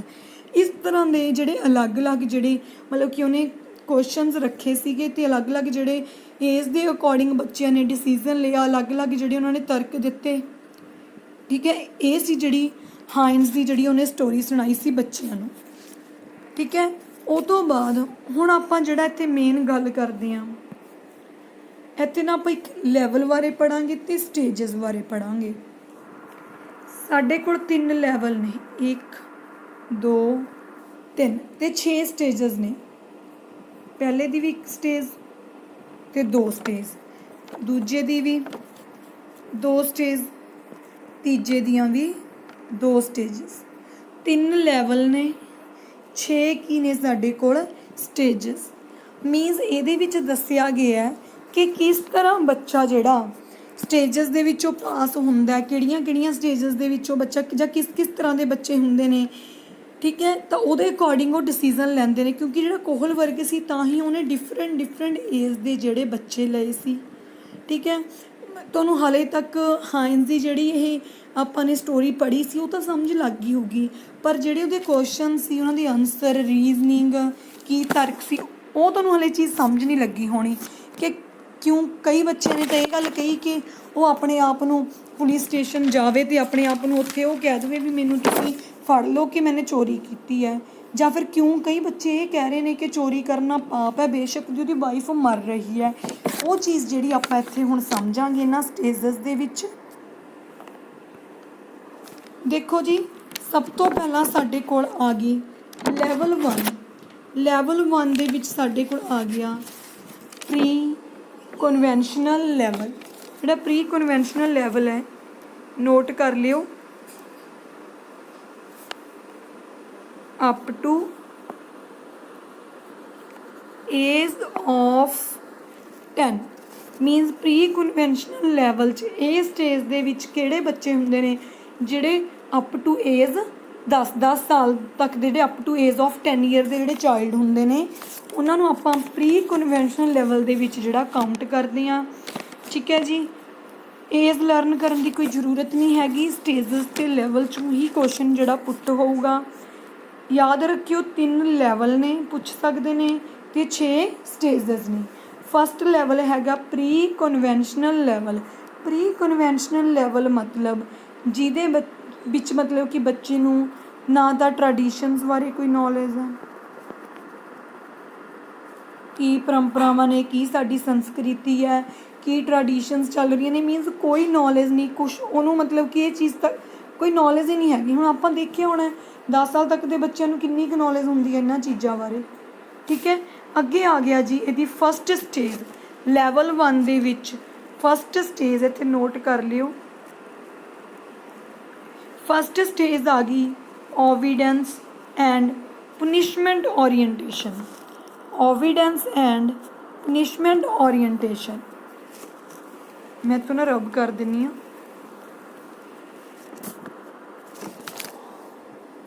ਫਸਟ ਸਟੇਜ ਆ ਗਈ ਸਾਡੇ ਕੋਲ ਓਬੀਡੈਂਸ ਐਂਡ ਪਨਿਸ਼ਮੈਂਟ ਓਰੀਐਂਟੇਸ਼ਨ ਮਤਲਬ ਕਿ ਕੋਈ ਬੱਚਾ ਜਿਹੜਾ ਆਪਣੇ ਪੇਰੈਂਟਸ ਦੀ ਆਗਿਆ ਦਾ ਪਾਲਣ ਕਰਦਾ ਹੈ, ਕਹਿੰਦੇ ਆਗਿਆ ਦਾ ਪਾਲਣ ਤਾਂ ਕਰੇਗਾ ਤਾਂ ਕਿ ਉਹਨੂੰ ਪਨਿਸ਼ਮੈਂਟ ਨਾ ਮਿਲੇ। ਸਕੂਲ ਦੇ ਵਿੱਚ ਦੇਖੋ ਜਦੋਂ ਵੀ ਜਿਹੜੇ ਟੀਚਰ ਨੇ ਬੱਚੇ ਨੂੰ ਹੋਮਵਰਕ ਦਿੰਦੇ ਨੇ ਤਾਂ ਬੱਚੇ ਜਿਹੜਾ ਹੋਮਵਰਕ ਕਰਕੇ ਲੈ ਕੇ ਆਉਂਦੇ ਨੇ ਕਿਸ ਦੇ ਡਰ ਤੋਂ? ਪਨਿਸ਼ਮੈਂਟ ਦੇ ਡਰ ਤੋਂ। ਕਹਿੰਦੇ ਉਹ ਟੀਚਰ ਦੀ ਆਗਿਆ ਦਾ ਪਾਲਣ ਤਾਂ ਕਰਦੇ ਨੇ ਤਾਂ ਕਿ ਉਹਨਾਂ ਨੂੰ ਪਨਿਸ਼ਮੈਂਟ ਨਾ ਮਿਲੇ। ਜਦੋਂ ਬੱਚਾ ਬੜਾ ਹੁੰਦਾ ਤਾਂ ਉਹਨੂੰ ਸਮਝ ਲੱਗ ਜਾਂਦੀ ਹੈ ਕਿ ਅਗਰ ਮੈਂ ਪ੍ਰੋਪਰ ਆਪਣੀ ਸਟੱਡੀ ਕਰੂੰਗਾ, ਠੀਕ ਹੈ, ਪ੍ਰੋਪਰ ਹੋਮਵਰਕ ਕੰਪਲੀਟ ਕਰੂੰ, ਸਟੱਡੀ ਕਰੂੰਗਾ ਤਾਂ ਮੇਰਾ ਜਿਹੜਾ ਕੁਛ ਨਾ ਕੁਛ ਫਿਊਚਰ ਬਣੂਗਾ। ਬਟ ਇਸ ਏਜ ਤੱਕ ਬੱਚੇ ਨੂੰ ਐਵੇਂ ਦੀ ਤਾਂ ਕੋਈ ਨੌਲੇਜ ਹੀ ਨਹੀਂ ਹੁੰਦੀ, ਉਹ ਸਿਰਫ ਆਗਿਆ ਦਾ ਪਾਲਣ ਕਾਹਦੇ ਤੋਂ ਕਰਦੇ ਨੇ? ਪਨਿਸ਼ਮੈਂਟ ਦੇ ਡਰ ਤੋਂ, ਚਾਹੇ ਉਹ ਪੇਰੈਂਟਸ ਦੇ ਪਨਿਸ਼ਮੈਂਟ ਦੇ ਡਰ ਤੋਂ ਹੋ ਗਿਆ ਜਾਂ ਫਿਰ ਆਪਾਂ ਕਹਿੰਦੇ ਟੀਚਰ ਦੇ ਪਨਿਸ਼ਮੈਂਟ ਦੇ ਡਰ ਤੋਂ ਹੋ ਗਿਆ। ਠੀਕ ਹੈ, ਬੱਚੇ ਨੂੰ ਆਪਾਂ ਸਿਖਾਉਂਦੇ ਹਾਂ ਕਿ ਝੂਠ ਨਹੀਂ ਬੋਲਣਾ, ਤੁਸੀਂ ਨੇ ਹਮੇਸ਼ਾ ਸੱਚ ਬੋਲੋ, ਤਾਂ ਬੱਚੇ ਮਤਲਬ ਕਿ ਕੀ ਕਰਦੇ ਨੇ? ਡਰਦੇ ਨੇ ਝੂਠ ਬੋਲਣ ਤੋਂ, ਕਿਉਂਕਿ ਉਹਨਾਂ ਨੂੰ ਪਤਾ ਵੀ ਅਗਰ ਅਸੀਂ ਝੂਠ ਬੋਲਿਆ ਤਾਂ ਸਾਨੂੰ ਕੀ ਮਿਲ ਸਕਦੀ ਹੈ? ਪਨਿਸ਼ਮੈਂਟ ਮਿਲ ਸਕਦੀ ਹੈ। ਇਹ ਸੀ ਓਬੀਡੈਂਸ ਐਂਡ ਪਨਿਸ਼ਮੈਂਟ ਓਰੀਐਂਟੇਸ਼ਨ ਸਟੇਜ 1। ਠੀਕ ਹੈ, ਅਤੇ ਇਹਦੇ ਵਿੱਚ ਦੇਖੋ ਕਈ ਵਾਰੀ ਇਹਨਾਂ ਦੇ ਵਿੱਚ ਇਹ ਚੀਜ਼ ਵੀ ਆ ਜਾਂਦੀ ਹੈ, ਮੰਨ ਲਓ ਜਿਵੇਂ ਬੱਚੇ ਦਾ ਮਤਲਬ ਕਿ ਕੋਈ ਵੱਡੇ ਭੈਣ ਭਰਾ ਨੇ ਹੈ ਨਾ, ਉਹ ਕੋਈ ਗਲਤੀ ਕਰਦੇ ਨੇ, ਉਹਨਾਂ ਦੇ 3-4 ਥੱਪੜ ਵੱਜੇ, ਠੀਕ ਹੈ, 3-4 ਥੱਪੜ ਪਏ ਉਹਨਾਂ ਦੇ ਬੱਚੇ ਜਿਹੜੇ ਇਸ ਮਤਲਬ ਕਿ ਇਹ ਮੰਨਦੇ ਨੇ ਕਿ ਅਗਰ ਕੋਈ ਵੱਡੀ ਗਲਤੀ ਕਰਦਾ ਤਾਂ ਉਹਨੂੰ ਵੱਡੀ ਪਨਿਸ਼ਮੈਂਟ ਮਿਲਦੀ ਹੈ। ਇਹ ਬੱਚਿਆਂ ਦਾ ਮੰਨਣਾ ਹੈ ਵੀ ਉਹਦੇ ਤਾਂ 4 ਥੱਪੜ ਪਏ ਨੇ, ਬਟ ਉਸ ਦਿਨ ਵੀ ਉਹਨੇ ਗਲਤੀ ਕਰੀ ਸੀ, ਉਸ ਦਿਨ 1 ਥੱਪੜ ਪਿਆ ਸੀ ਕਿਉਂਕਿ ਉਹਨੇ ਗਲਤੀ ਛੋਟੀ ਕਰੀ ਹੈ। ਠੀਕ ਹੈ, ਤਾਂ ਇਹ ਜਿਹੜੀ ਹੈਗੀ ਆ stage 1। Stage 2 individualism and exchange. Individualism and exchange ਦੇ ਵਿੱਚ ਸਾਡੇ ਕੋਲ ਆ ਜਾਂਦਾ ਹੈ ਜਿਵੇਂ ਆਪਾਂ ਕਹਿ ਸਕਦੇ ਹਾਂ ਵੀ ਅਗਰ ਮੈਂ ਤੇਰੇ ਲਈ ਕੁਛ ਕਰ ਰਿਹਾ ਤਾਂ ਮੇਰੇ ਲਈ ਬਦਲੇ 'ਚ ਤੂੰ ਕੀ ਕਰੇਂਗਾ। ਇਸ ਏਜ ਦੇ ਵਿੱਚ ਬੱਚਿਆਂ ਜਿਹੜੀ ਇਹ ਸਟੇਜ ਹੈ ਬਹੁਤ ਹੁੰਦਾ, ਕਹਿੰਦੇ ਬੱਚਿਆਂ ਦੇ ਵਿੱਚ ਵੀ ਉਹਨਾਂ ਨੂੰ ਇਹ ਨਹੀਂ ਹੁੰਦਾ ਕਿ ਮੇਰਾ ਇਹ ਫਰੈਂਡ ਹੈ, ਵੀ ਕੋਈ ਗੱਲ ਨਹੀਂ ਮੈਂ ਇਹਦੇ ਲਈ ਅਗਰ ਆਹ ਕੰਮ ਕਰਤਾ ਕੋਈ ਗੱਲ ਨਹੀਂ ਮੇਰਾ ਇਹ ਫਰੈਂਡ ਹੈ, ਇਹ ਚੀਜ਼ ਨਹੀਂ ਹੁੰਦੀ। ਉਹਨਾਂ ਨੂੰ ਹੁੰਦਾ ਕਿ ਅਗਰ ਮੈਂ ਤੁਹਾਡੇ ਲਈ ਕੁਛ ਕੀਤਾ ਤੁਸੀਂ ਮੇਰੇ ਲਈ ਕੀ ਕਰੋਗੇ। ਇਹਦੀ ਜੇ ਆਪਾਂ ਬੈਸਟ ਇਗਜ਼ਾਮਪਲ ਦੇਖਣੀ ਹੋਵੇ ਤਾਂ ਬੈਸਟ ਇਗਜ਼ਾਮਪਲ ਇਹੀ ਹੋ ਸਕਦੀ ਹੈ ਕਿ ਮੰਨ ਲਓ ਘਰ ਦੇ ਤੁਹਾਨੂੰ ਕਿਸੇ ਕੰਮ ਲਈ ਬਾਹਰ ਭੇਜ ਰਹੇ ਨੇ, ਮੰਨ ਲਓ ਕਿਸੇ ਸ਼ੌਪ ਤੋਂ ਘਰ ਦਾ ਕੋਈ ਸਮਾਨ ਮੰਗਵਾਇਆ, ਉਹਨਾਂ ਨੇ ਤੁਹਾਨੂੰ 20 ਰੁਪੀਜ਼ ਦਿੱਤੇ ਨੇ, ਤਾਂ ਜਿਹੜਾ ਘਰ 'ਚ ਬੱਚਾ ਇਸ ਏਜ ਦਾ ਇਸ ਸਟੇਜ ਦੇ ਵਿੱਚੋਂ ਜਿਹੜਾ ਪਾਸ ਹੋ ਰਿਹਾ ਤਾਂ ਕਹਿੰਦੇ ਉਹ ਬੱਚਾ ਮਤਲਬ ਕਿ ਐਵੇਂ ਦੀ ਉੱਥੇ ਸ਼ਰਤ ਰੱਖੂਗਾ ਕਿ ਮੈਂ ਇਹਦੇ 'ਚੋਂ 2 ਰੁਪਏ ਦੀ ਚੀਜ਼ ਖਾ ਕੇ ਆਊਂਗਾ ਜਾਂ ਮੈਂ 5 ਰੁਪਏ ਦੀ ਕੋਈ ਖਾਣ ਵਾਲੀ ਚੀਜ਼ ਲੈ ਕੇ ਆਊਂ। ਇਹ ਚੀਜ਼ ਹੁੰਦੀ ਹੈ ਅਤੇ ਤੁਸੀਂ ਵੀ ਦੇਖੀ ਹੋਣੀ ਹੈ ਕਿ ਜਦੋਂ ਤੁਸੀਂ ਇਸ ਏਜ ਦੇ ਵਿੱਚ ਸੀ ਤਾਂ ਇਹ ਸਭ ਕੁਛ ਤੁਹਾਡੇ ਨਾਲ ਵੀ ਹੋਇਆ ਹੋਣਾ ਹੈ। ਠੀਕ ਹੈ, ਇਹ ਚੀਜ਼ ਹੋ ਗਈ, ਸਮਝ ਲੱਗ ਗਈ ਹੋਣੀ ਹੈ। ਇੰਡੀਵਿਜੂਅਲਿਜ਼ਮ ਐਂਡ ਐਕਸਚੇਂਜ 'ਚ ਜੇ ਸਿੱਧੀ ਗੱਲ ਕਰੀਏ ਕਿ ਬਦਲੇ ਵਿੱਚ ਮੈਨੂੰ ਕੀ ਮਿਲੂ ਅਗਰ ਮੈਂ ਤੁਹਾਡਾ ਕੋਈ ਕੰਮ ਕਰ ਰਿਹਾ, ਮੈਂ ਤੁਹਾਡੇ ਲਈ ਕੁਛ ਕਰ ਰਿਹਾ। ਲੈਵਲ 2 ਸੈਕਿੰਡ ਲੈਵਲ ਦੇ ਵਿੱਚ ਆਪਾਂ ਜੇ ਗੱਲ ਕਰੀਏ ਉਹਨੂੰ ਆਪਾਂ ਬੋਲਦੇ ਹਾਂ ਜੀ ਕਨਵੈਨਸ਼ਨਲ ਲੈਵਲ। ਕਨਵੈਨਸ਼ਨਲ ਲੈਵਲ ਇੱਥੇ ਏਜ ਵਗੈਰਾ ਤੁਹਾਨੂੰ ਲਰਨ ਕਰਨ ਦੀ ਜ਼ਰੂਰਤ ਨਹੀਂ ਹੈਗੀ। ਕਨਵੈਨਸ਼ਨਲ ਲੈਵਲ ਦੇ ਵਿੱਚ ਆ ਜਾਂਦਾ ਹੈ, ਮਤਲਬ ਕਿ ਇੱਥੇ ਨਾ ਇੱਕ ਚੀਜ਼ ਆਉਂਦੀ ਹੈ ਵੀ ਲੋਕ ਕੀ ਕਹਿਣਗੇ, ਉਹ ਵਾਲੀ ਸਟੇਜ ਹੁੰਦੀਆਂ ਨੇ ਇਹ, ਉਹ ਵਾਲੀਆਂ ਸਟੇਜਸ ਨੇ ਕਿ ਲੋਕ ਕੀ ਕਹਿਣਗੇ। ਇਹ ਸਾਰਾ ਕੁਝ ਕਨਵੈਨਸ਼ਨਲ ਲੈਵਲ 'ਚ ਆਪਾਂ ਨੂੰ ਦੇਖਣ ਨੂੰ ਮਿਲਦਾ ਹੈ। ਜਿਵੇਂ ਮੈਂ ਬੋਲ ਰਹੀ ਹਾਂ ਨਾ, ਇਹ ਚੀਜ਼ ਨੂੰ ਤੁਸੀਂ ਆਪਣਾ ਪੰਜਾਬੀ 'ਚ ਨੋਟ ਕਰ ਲਓ। ਅੱਜ ਤੁਹਾਨੂੰ ਇਹ ਚੀਜ਼ ਮਤਲਬ ਕਿ ਜਿਵੇਂ ਮੈਂ ਪੜ੍ਹਾ ਰਹੀ ਹਾਂ ਤੁਹਾਨੂੰ ਯਾਦ ਰਹੂਗੀ, ਪਰ ਹੋ ਸਕਦਾ ਕਿ ਜਦੋਂ ਤੁਸੀਂ ਬਾਅਦ ਵਿੱਚ ਨੋਟਬੁੱਕ ਚੱਕੋ ਤੁਹਾਨੂੰ ਕੁਛ ਸਮਝ ਨਾ ਲੱਗੇ, ਤਾਂ ਆਪਣਾ ਪੰਜਾਬੀ 'ਚ ਨੋਟ ਕਰ ਲਓ। ਅੱਗੇ ਆ ਗਿਆ ਜੀ ਥਰਡ ਸਟੇਜ। ਇਹ ਵੀ ਸਾਡੀ ਕੀ ਹੈ, ਸਟੇਜ ਹੈ third stage, interpersonal relationship. Good boy good girl word ਤੋਂ ਹੀ ਸਮਝ ਲੱਗ ਗਏ ਹੋਊਗਾ ਤੁਹਾਨੂੰ। ਸਕੂਲ ਦੇ ਵਿੱਚ ਆਪਾਂ ਦੇਖਦੇ ਹਾਂ ਬੱਚਿਆਂ ਨੂੰ, ਜਦੋਂ ਸਕੂਲ 'ਚ ਪੜ੍ਹਦੇ ਨੇ ਕਈ ਬੱਚਿਆਂ 'ਚ ਹੁੰਦਾ ਮਤਲਬ ਕਿ ਉਹ ਕੀ ਕਰਦੇ ਨੇ ਆਪਣੇ ਆਪ ਨੂੰ, ਜਿਵੇਂ ਉਹਨਾਂ ਨੇ ਐਂ ਹੁੰਦਾ ਵੀ ਅਸੀਂ ਜਿਵੇਂ A ਗ੍ਰੇਡ ਲੈਣੀ ਹੈ, A+ ਗ੍ਰੇਡ ਲੈਣੀ ਹੈ, ਹਮੇਸ਼ਾ ਅਸੀਂ ਕਲਾਸ 'ਚੋਂ ਫਸਟ ਆਉਣਾ ਹੈ, ਜਾਂ ਹਰੇਕ ਕੰਪੀਟੀਸ਼ਨ ਹੈ ਕੋਈ, ਚਾਹੇ ਡਿਬੇਟ ਹੈ, ਕੁਛ ਵੀ ਹੈ, ਮਤਲਬ ਅਸੀਂ ਉਹ 'ਚ ਪਾਰਟੀਸਪੇਟ ਕਰਨਾ ਹੈ, ਤਾਂ ਕਿ ਸਾਨੂੰ ਜਿਹੜੇ ਟੀਚਰ ਨੇ ਉਹ ਗੁੱਡ ਬॉय ਜਾਂ ਗੁੱਡ ਗਰਲ ਕਹਿਣ। ਠੀਕ ਹੈ, ਮਤਲਬ ਕਿ ਉਹ ਪੇਰੈਂਟਸ ਦੀ ਗੱਲ ਵੀ ਮੰਨਦੇ ਨੇ। ਦੇਖੋ ਕਈ ਬੱਚੇ ਆਪਾਂ ਕਹਿੰਦੇ ਕਿ ਮੰਨਦੇ ਨਹੀਂ, ਮਤਲਬ ਕਿ ਇਹ ਨਹੀਂ ਹੈਗਾ ਕਿ ਜਿਹੜੀ ਇਹ ਸਟੇਜ ਨੂੰ ਆਪਾਂ ਨੈਗੇਟਿਵ ਪੁਆਇੰਟ ਨਾਲ ਦੇਖ ਰਹੇ ਹਾਂ ਕਿ ਗਲਤ ਗੱਲ ਹੈ, ਪੇਰੈਂਟਸ ਦੀ ਗੱਲ ਮੰਨਣੀ ਚਾਹੀਦੀ ਹੈ। ਪਰ ਇੱਥੇ ਅਸੀਂ ਕਹਿੰਦੇ ਇਹ ਗੱਲ ਕਹਿੰਦੇ ਹਾਂ ਵੀ ਕਈ ਬੱਚੇ ਸਿਰਫ ਗੁੱਡ ਬॉय ਗੁੱਡ ਗਰਲ ਬਣਨ ਲਈ ਐਵੇਂ ਕਰਦੇ ਨੇ, ਟੀਚਰ ਦੀ ਠੀਕ ਹੈ ਗੱਲ ਮੰਨਦੇ ਆ, ਪੇਰੈਂਟਸ ਦੀ ਗੱਲ ਮੰਨਦੇ ਆ। ਅਤੇ ਇਹ ਜਿਹੜਾ ਆ ਗਈ ਸਾਡੇ ਕੋਲ ਥਰਡ ਸਟੇਜ ਆ ਗਈ। ਅੱਗੇ ਆ ਗਿਆ ਜੀ ਫੋਰਥ ਪੁਆਇੰਟ, ਮੇਨਟੇਨਿੰਗ ਦਾ ਸੋਸ਼ਲ ਆਰਡਰ। ਇਹ 'ਚ ਜਿਵੇਂ ਲੌਜ਼ ਵਗੈਰਾ ਆ ਜਾਂਦੇ ਨੇ। ਠੀਕ ਹੈ, ਜਿਵੇਂ ਕਈ ਬੱਚੇ ਤੁਸੀਂ ਦੇਖਿਆ ਹੋਣਾ, ਜਿਵੇਂ ਕਈ ਬਹੁਤ ਮਤਲਬ ਕਿ ਡਿਸਿਪਲਿਨ 'ਚ ਰਹਿੰਦੇ ਹੁੰਦੇ ਨੇ ਕਈ ਬੱਚੇ, ਹੈ ਨਾ। ਕਈ ਜਿਹੜੇ ਸ਼ਰਾਰਤੀ ਹੁੰਦੇ ਨੇ ਉਹ ਡਿਸਿਪਲਿਨ 'ਚ ਨਹੀਂ ਰਹਿੰਦੇ। ਜਿਹੜੀ ਇਹ ਸਟੇਜ ਹੈ ਕਹਿੰਦੇ ਉਹ ਬੱਚੇ ਜਿਹੜੇ ਮਤਲਬ ਕਿ ਲੌਜ਼ ਵਗੈਰਾ ਨੂੰ ਪ੍ਰੋਪਰਲੀ ਮੰਨਦੇ ਨੇ ਕਿ ਰੂਲਸ ਆਰ ਰੂਲਸ, ਕਿ ਅਗਰ ਜਿਹੜਾ ਰੂਲ ਬਣ ਗਿਆ ਤਾਂ ਉਹਨੂੰ ਫੋਲੋ ਕਰਨਾ ਹੀ ਕਰਨਾ ਹੈ। ਠੀਕ ਹੈ, ਮੰਨ ਲਓ ਤੁਹਾਡੀ ਕਲਾਸ ਦੇ ਵਿੱਚ ਜਿਵੇਂ ਕਲਾਸ 'ਚ ਮੋਨੀਟਰ ਬਣਾਉਂਦੇ ਨੇ, ਹੈ ਨਾ, ਕਲਾਸ 'ਚ ਮੋਨੀਟਰ ਬਣਾਇਆ ਜਾਂਦਾ। ਅਗਰ ਤੁਹਾਡਾ ਬੈਸਟ ਫਰੈਂਡ ਕਲਾਸ ਦਾ ਮੋਨੀਟਰ ਬਣਿਆ ਉਸ ਦਿਨ, ਕਲਾਸ ਦੇ ਮੋਨੀਟਰ ਦੀ ਕੀ ਰਿਸਪੋਂਸੀਬਿਲਿਟੀ ਹੁੰਦੀ ਸੀ, ਮੰਨ ਲਓ ਕਿ ਅਗਰ ਪੀਰੀਅਡ ਚੇਂਜ ਹੋਇਆ ਹੈ ਨਾ, ਤਾਂ ਇੱਕ ਟੀਚਰ ਦੂਸਰੀ ਕਲਾਸ 'ਚ ਜਾਂਦਾ ਤਾਂ 1-2 ਮਿੰਟ ਜਾਂ 10 ਮਿੰਟ ਦਾ ਜਿਹੜਾ ਟਾਈਮ ਉਹਨੂੰ 5-7 ਮਿੰਟ ਦਾ ਟਾਈਮ ਕਲਾਸ 'ਚ ਆਉਣ ਨੂੰ ਲੱਗ ਜਾਂਦਾ। ਜਾਂ ਕੋਈ ਜਿਹੜੇ ਟੀਚਰਸ ਦੀ ਕੋਈ ਮੀਟਿੰਗ ਹੋ ਰਹੀ ਹੈ, 10-15 ਮਿੰਟ ਲਈ ਟੀਚਰ ਕਲਾਸ ਤੋਂ ਬਾਹਰ ਜਾ ਰਿਹਾ, ਤਾਂ ਜਿਹੜਾ ਮੋਨੀਟਰ ਦੀ ਰਿਸਪੋਂਸੀਬਿਲਿਟੀ ਹੁੰਦੀ ਹੈ ਕਿ ਉਹਨੇ ਬੱਚਿਆਂ ਨੂੰ ਚੁੱਪ ਕਰਾ ਕੇ ਬਿਠਾਉਣਾ ਹੁੰਦਾ ਹੈ। ਮੰਨ ਲਓ ਕਿ ਤੁਹਾਡਾ ਕੋਈ ਬੈਸਟ ਫਰੈਂਡ ਕਲਾਸ ਦੇ ਵਿੱਚ ਜਿਹੜਾ ਉਸ ਦਿਨ ਲਈ ਮੋਨੀਟਰ ਬਣਿਆ ਅਤੇ ਟੀਚਰ ਕਲਾਸ ਤੋਂ ਬਾਹਰ ਹੈ, ਤਾਂ ਕਹਿੰਦੇ ਕਈ ਬੱਚੇ ਤਾਂ ਇਹ ਕਹਿਣਗੇ ਕਿ ਕੋਈ ਗੱਲ ਨਹੀਂ, ਮੇਰਾ ਫਰੈਂਡ ਹੈ, ਮੈਂ ਇਹਨੂੰ ਕੁਛ ਨਹੀਂ ਕਹਿਣਾ। ਕਈਆਂ ਲਈ ਕੀ ਹੁੰਦਾ ਕਿ ਰੂਲਸ ਆਰ ਰੂਲਸ, ਇਹ ਚੀਜ਼ ਹੁੰਦੀ ਹੈ ਕਿ ਕੋਈ ਗੱਲ ਨਹੀਂ, ਅਗਰ ਮੇਰਾ ਇਹ ਬੈਸਟ ਫਰੈਂਡ ਹੈ ਮੈਨੂੰ ਕੋਈ ਫਰਕ ਨਹੀਂ ਪੈਂਦਾ, ਬਟ ਅਗਰ ਇਹ ਬੋਲ ਰਿਹਾ ਤਾਂ ਮੈਨੂੰ ਕਲਾਸ 'ਚ ਜਦੋਂ ਟੀਚਰ ਆਊ ਤਾਂ ਮੈਂ ਟੀਚਰ ਨੂੰ ਇਹਦੀ ਕੰਪਲੇਂਟ ਕਰੂੰ ਹੀ ਕਰੂੰ। ਇਹ ਚੀਜ਼ ਆ ਗਈ। ਇਹ ਤੋਂ ਬਿਨਾਂ ਆਪਾਂ ਕਦੇ ਬੱਚਿਆਂ ਦੀ ਨਹੀਂ ਲਾ ਸਕਦੇ। ਸਾਡੇ ਕੋਲ ਜਿਵੇਂ ਹੁਣ ਤੁਸੀਂ ਲਾ ਸਕਦੇ ਹੋ ਜਿਵੇਂ ਟ੍ਰੈਫਿਕ ਸਿਗਨਲਸ ਵਗੈਰਾ, ਜਿਵੇਂ ਕਿ ਰੈੱਡ ਲਾਈਟ 'ਤੇ ਨਹੀਂ ਚੱਲਣਾ, ਹੈ ਨਾ। ਕਈ ਕੀ ਕਰਦੇ ਨੇ ਲੋਕ, ਰੈੱਡ ਲਾਈਟ ਹੋਈ ਹੁੰਦੀ ਹੈ ਫਿਰ ਵੀ ਜਿਹੜਾ ਆਪਣਾ ਬਾਈਕ ਲੈ ਕੇ ਨਿਕਲ ਜਾਂਦੇ ਨੇ ਕਿ ਉਹਨਾਂ ਨੂੰ ਕੋਈ ਫਰਕ ਨਹੀਂ ਪੈਂਦਾ। ਬਟ ਕਈਆਂ ਨੂੰ ਕੀ ਹੁੰਦਾ ਕਿ ਅਗਰ ਆਲੇ ਦੁਆਲੇ ਕੋਈ ਮਤਲਬ ਕਿ ਟ੍ਰੈਫਿਕ ਮੁਲਾਜ਼ਮ ਨਹੀਂ ਵੀ ਖੜਾ ਤਾਂ ਵੀ ਉਹ ਜਿਹੜੇ ਰੂਲਸ ਨੂੰ ਫੋਲੋ ਕਰਦੇ ਆ ਕਿ ਰੂਲਸ ਆਰ ਰੂਲਸ। ਉਮੀਦ ਹੈ ਤੁਹਾਨੂੰ ਜਿਹੜੀ ਸਮਝ ਲੱਗ ਗਈ ਹੋਣੀ ਹੈ। ਬਹੁਤ ਈਜ਼ੀ ਤਰੀਕੇ ਨਾਲ, ਜਿੰਨਾ ਕੁ ਮੈਨੂੰ ਲੱਗਦਾ ਸੀ ਕਿ ਮੈਂ ਸਟੇਜਸ ਤੁਹਾਨੂੰ ਸਮਝਾ ਸਕਾਂ। ਦੇਖੋ ਨੋਟ ਕਰਨ ਵਾਲਾ ਅਗਰ ਮੈਂ ਇੱਥੇ ਕਹਾਂ ਕਿ ਕੋਈ ਡੈਫੀਨੇਸ਼ਨ ਹੈਗੀ ਜਾਂ ਉਹ ਜਿਹਾ ਤਾਂ ਕੁਛ ਹੈ ਨਹੀਂ।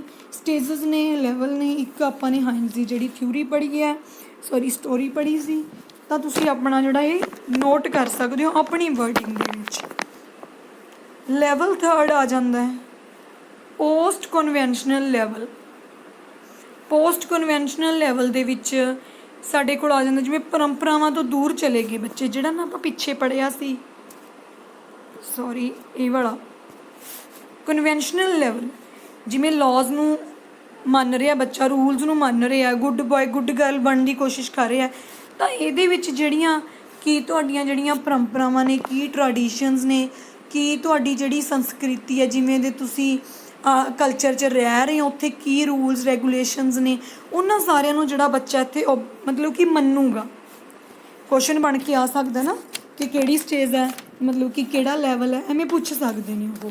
ਲੈਵਲ 3 ਸਾਡੇ ਕੋਲ ਆ ਗਿਆ ਜੀ, ਪੋਸਟ ਕਨਵੈਨਸ਼ਨਲ ਲੈਵਲ। ਇਹਦਾ ਵੀ ਅੱਗੇ 2 ਸਟੇਜਸ ਨੇ ਸਾਡੇ ਕੋਲ, 5th ਤੇ 6th ਸਟੇਜ। ਪੋਸਟ ਕਨਵੈਨਸ਼ਨਲ 'ਚ ਬੱਚਾ ਜਿਹੜਾ ਉਹ ਪਰੰਪਰਾਵਾਂ ਤੋਂ ਦੂਰ ਚਲਿਆ ਜਾਂਦਾ, ਮੀਨਸ ਉਹਨੂੰ ਪਤਾ ਲੱਗ ਜਾਂਦਾ ਹੈ ਕਿ ਮੈਂ ਆਪਣੇ ਹੱਕਾਂ ਲਈ ਲੜਨਾ ਹੈ। ਉਹ ਆਪਣੇ ਹੱਕਾਂ ਵਾਸਤੇ ਜਾਂ ਕਿਸੇ ਦੂਸਰੇ ਦੇ ਹੱਕਾਂ ਵਾਸਤੇ ਆਵਾਜ਼ ਜਿਹੜਾ ਉਠਾਉਂਦਾ ਹੈ। ਆਪਾਂ ਪੜ੍ਹਦੇ ਹਾਂ ਸਟੇਜਸ ਦੇ ਵਿੱਚ 5th ਸਟੇਜ ਸਾਡੇ ਕੋਲ ਹੈਗੀ ਹੈ social contract and individual rights. ਇਹਦੇ ਵਿੱਚ ਜਿਹੜਾ ਬੱਚਾ ਸੋਚਦਾ ਹੈ ਕਿ ਮੇਰੇ ਕੀ ਰਾਈਟਸ ਨੇ, ਕਿ ਮੇਰੇ ਰਾਈਟਸ ਨੇ ਜਿਹੜੇ ਪ੍ਰੋਪਰ ਮੈਨੂੰ, ਮਤਲਬ ਕਿ ਮੇਰੇ ਰਾਈਟਸ ਦਾ ਜਿਹੜਾ ਘਾਣ ਤਾਂ ਨਹੀਂ ਹੋ ਰਿਹਾ। ਅਗਰ ਉਹਨੂੰ ਲੱਗਦਾ ਕਿ ਜਿਹੜੇ ਰਾਈਟਸ ਨੇ ਉਹਨੂੰ ਨਹੀਂ ਮਿਲ ਰਹੇ, ਜਿਹੜੇ ਉਹਦੇ ਰਾਈਟਸ ਨੇ, ਤਾਂ ਉਹ ਕੀ ਕਰਦਾ, ਆਵਾਜ਼ ਉਠਾ ਸਕਦਾ ਪੋਸਟ ਕਨਵੈਨਸ਼ਨਲ ਲੈਵਲ ਦੇ ਵਿੱਚ। 5th ਸਟੇਜ ਦੇ ਵਿੱਚ ਮੰਨ ਲਓ ਕੋਈ ਰਿਸ਼ਵਤ ਲੈ ਰਿਹਾ ਹੈ, ਤਾਂ ਉਹਦੇ ਖਿਲਾਫ ਜਿਹੜਾ ਇੰਨੀ ਕੁ ਬੱਚੇ 'ਚ ਉਹ ਚੀਜ਼ ਆ ਜਾਂਦੀ ਹੈ ਕਿ ਉਹਦੇ ਖਿਲਾਫ ਜਿਹੜਾ ਉਹ ਕੀ ਕਰਦਾ, ਆਵਾਜ਼ ਉਠਾ ਸਕਦਾ। ਉਹ ਮਤਲਬ ਕਿ ਇਹ ਮੰਨਦਾ ਵੀ ਠੀਕ ਹੈ, ਅਗਰ ਕੋਈ ਰੂਲਸ ਬਣੇ ਹੋਏ ਨੇ, ਜਿਵੇਂ ਆਪਾਂ ਪਿੱਛੇ ਪੜ੍ਹਿਆ ਸੀ ਕਿ ਰੂਲਸ ਨੇ ਤਾਂ ਆਪਾਂ ਨੂੰ ਫੋਲੋ ਕਰਨੇ ਪੈਣਗੇ ਲੈਵਲ 2 'ਚ। ਇਹਦੇ ਵਿੱਚ ਬੱਚਾ ਮੰਨਦਾ ਹੈ ਕਿ ਅਗਰ ਰੂਲਸ ਬਣੇ ਹੋਏ ਨੇ ਤੇ ਰੂਲਸ ਚੇਂਜ ਵੀ ਹੋ ਸਕਦੇ ਨੇ। ਕਦੋਂ? ਅਗਰ ਰੂਲਸ ਨੇ ਜਿਹੜੇ ਉਹਨਾਂ ਦਾ ਕੋਈ ਫਾਇਦਾ ਹੀ ਨਹੀਂ ਹੈਗਾ, ਅਗਰ ਕਿਸੇ ਲਈ ਬੈਨੀਫਿਟ ਇਹਨਾਂ ਦਾ ਹੈ ਹੀ ਨਹੀਂ ਕਿਸੇ ਨੂੰ, ਤਾਂ ਰੂਲਸ ਦਾ ਕੀ ਫਾਇਦਾ? ਕਿ ਰੂਲਸ ਜਿਹੜੇ ਬਦਲੇ ਜਾ ਸਕਦੇ ਨੇ, ਠੀਕ ਹੈ। ਉਹ ਆਪਣੇ ਭਲੇ ਵਾਸਤੇ ਵੀ ਆਵਾਜ਼ ਉਠਾਉਂਦਾ। ਜਿਵੇਂ ਕਿ ਹੁਣ ਲਾ ਲਓ ਕਿ ਰਿਸ਼ਵਤ ਵਾਲੀ ਗੱਲ ਮੈਂ ਤੁਹਾਨੂੰ ਦੱਸ ਦਿੱਤੀ ਵੀ ਜਿਵੇਂ ਕੋਈ ਰਿਸ਼ਵਤ ਲੈਂਦਾ ਤਾਂ ਉਹਦੇ ਖਿਲਾਫ ਵੀ ਜਿਹੜਾ ਆਵਾਜ਼ ਉਠਾ ਸਕਦਾ। ਤਾਂ ਕਈ ਵਾਰੀ ਇੱਥੇ ਐਵੇਂ ਦੀ ਸਿਚੁਏਸ਼ਨ ਬਣ ਜਾਂਦੀ ਹੈ। ਮੈਂ ਇੱਥੇ ਕੋਈ ਇਹ ਨਹੀਂ ਕਹੂੰਗੀ ਕਿ ਕਿਸੇ ਬੱਚੇ ਦਾ ਪੇਪਰ ਸੀ ਅਤੇ ਰੈੱਡ ਲਾਈਟ ਹੋਈ ਹੈ ਅਤੇ ਬੱਚਾ ਤਾਂ ਕ੍ਰੋਸ ਕਰਕੇ ਗਿਆ, ਉਹਦਾ ਪੇਪਰ ਸੀ। ਆਪਾਂ ਕੋਈ ਵੀ ਐਵੇਂ ਦੀ ਸਿਚੁਏਸ਼ਨ ਨਹੀਂ ਮੰਨਾਂਗੇ, ਕੋਈ ਕੰਡੀਸ਼ਨ ਆਪਾਂ ਐਵੇਂ ਦੀ ਨਹੀਂ ਲੈ ਕੇ ਚੱਲਾਂਗੇ। ਕਈ ਇਸ ਏਜ ਦੇ ਵਿੱਚ ਕਹਿੰਦੇ ਬੱਚੇ ਐਵੇਂ ਦੇ ਹੁੰਦੇ ਨੇ, ਅਗਰ ਰੈੱਡ ਲਾਈਟ ਹੋਈ ਹੈ ਤਾਂ ਉਹਨਾਂ ਨੂੰ ਕੋਈ ਫਰਕ ਨਹੀਂ ਪੈਂਦਾ। ਅਗਰ ਉਹ ਚਾਹਣ ਕਿ ਮੈਂ ਰੈੱਡ ਲਾਈਟ ਨੂੰ ਕ੍ਰੋਸ ਕਰਨਾ ਤਾਂ ਉਹ ਕਰ ਜਾਂਦੇ ਨੇ, ਉਹਨਾਂ ਨੂੰ ਕੋਈ ਫਰਕ ਨਹੀਂ ਪੈਂਦਾ।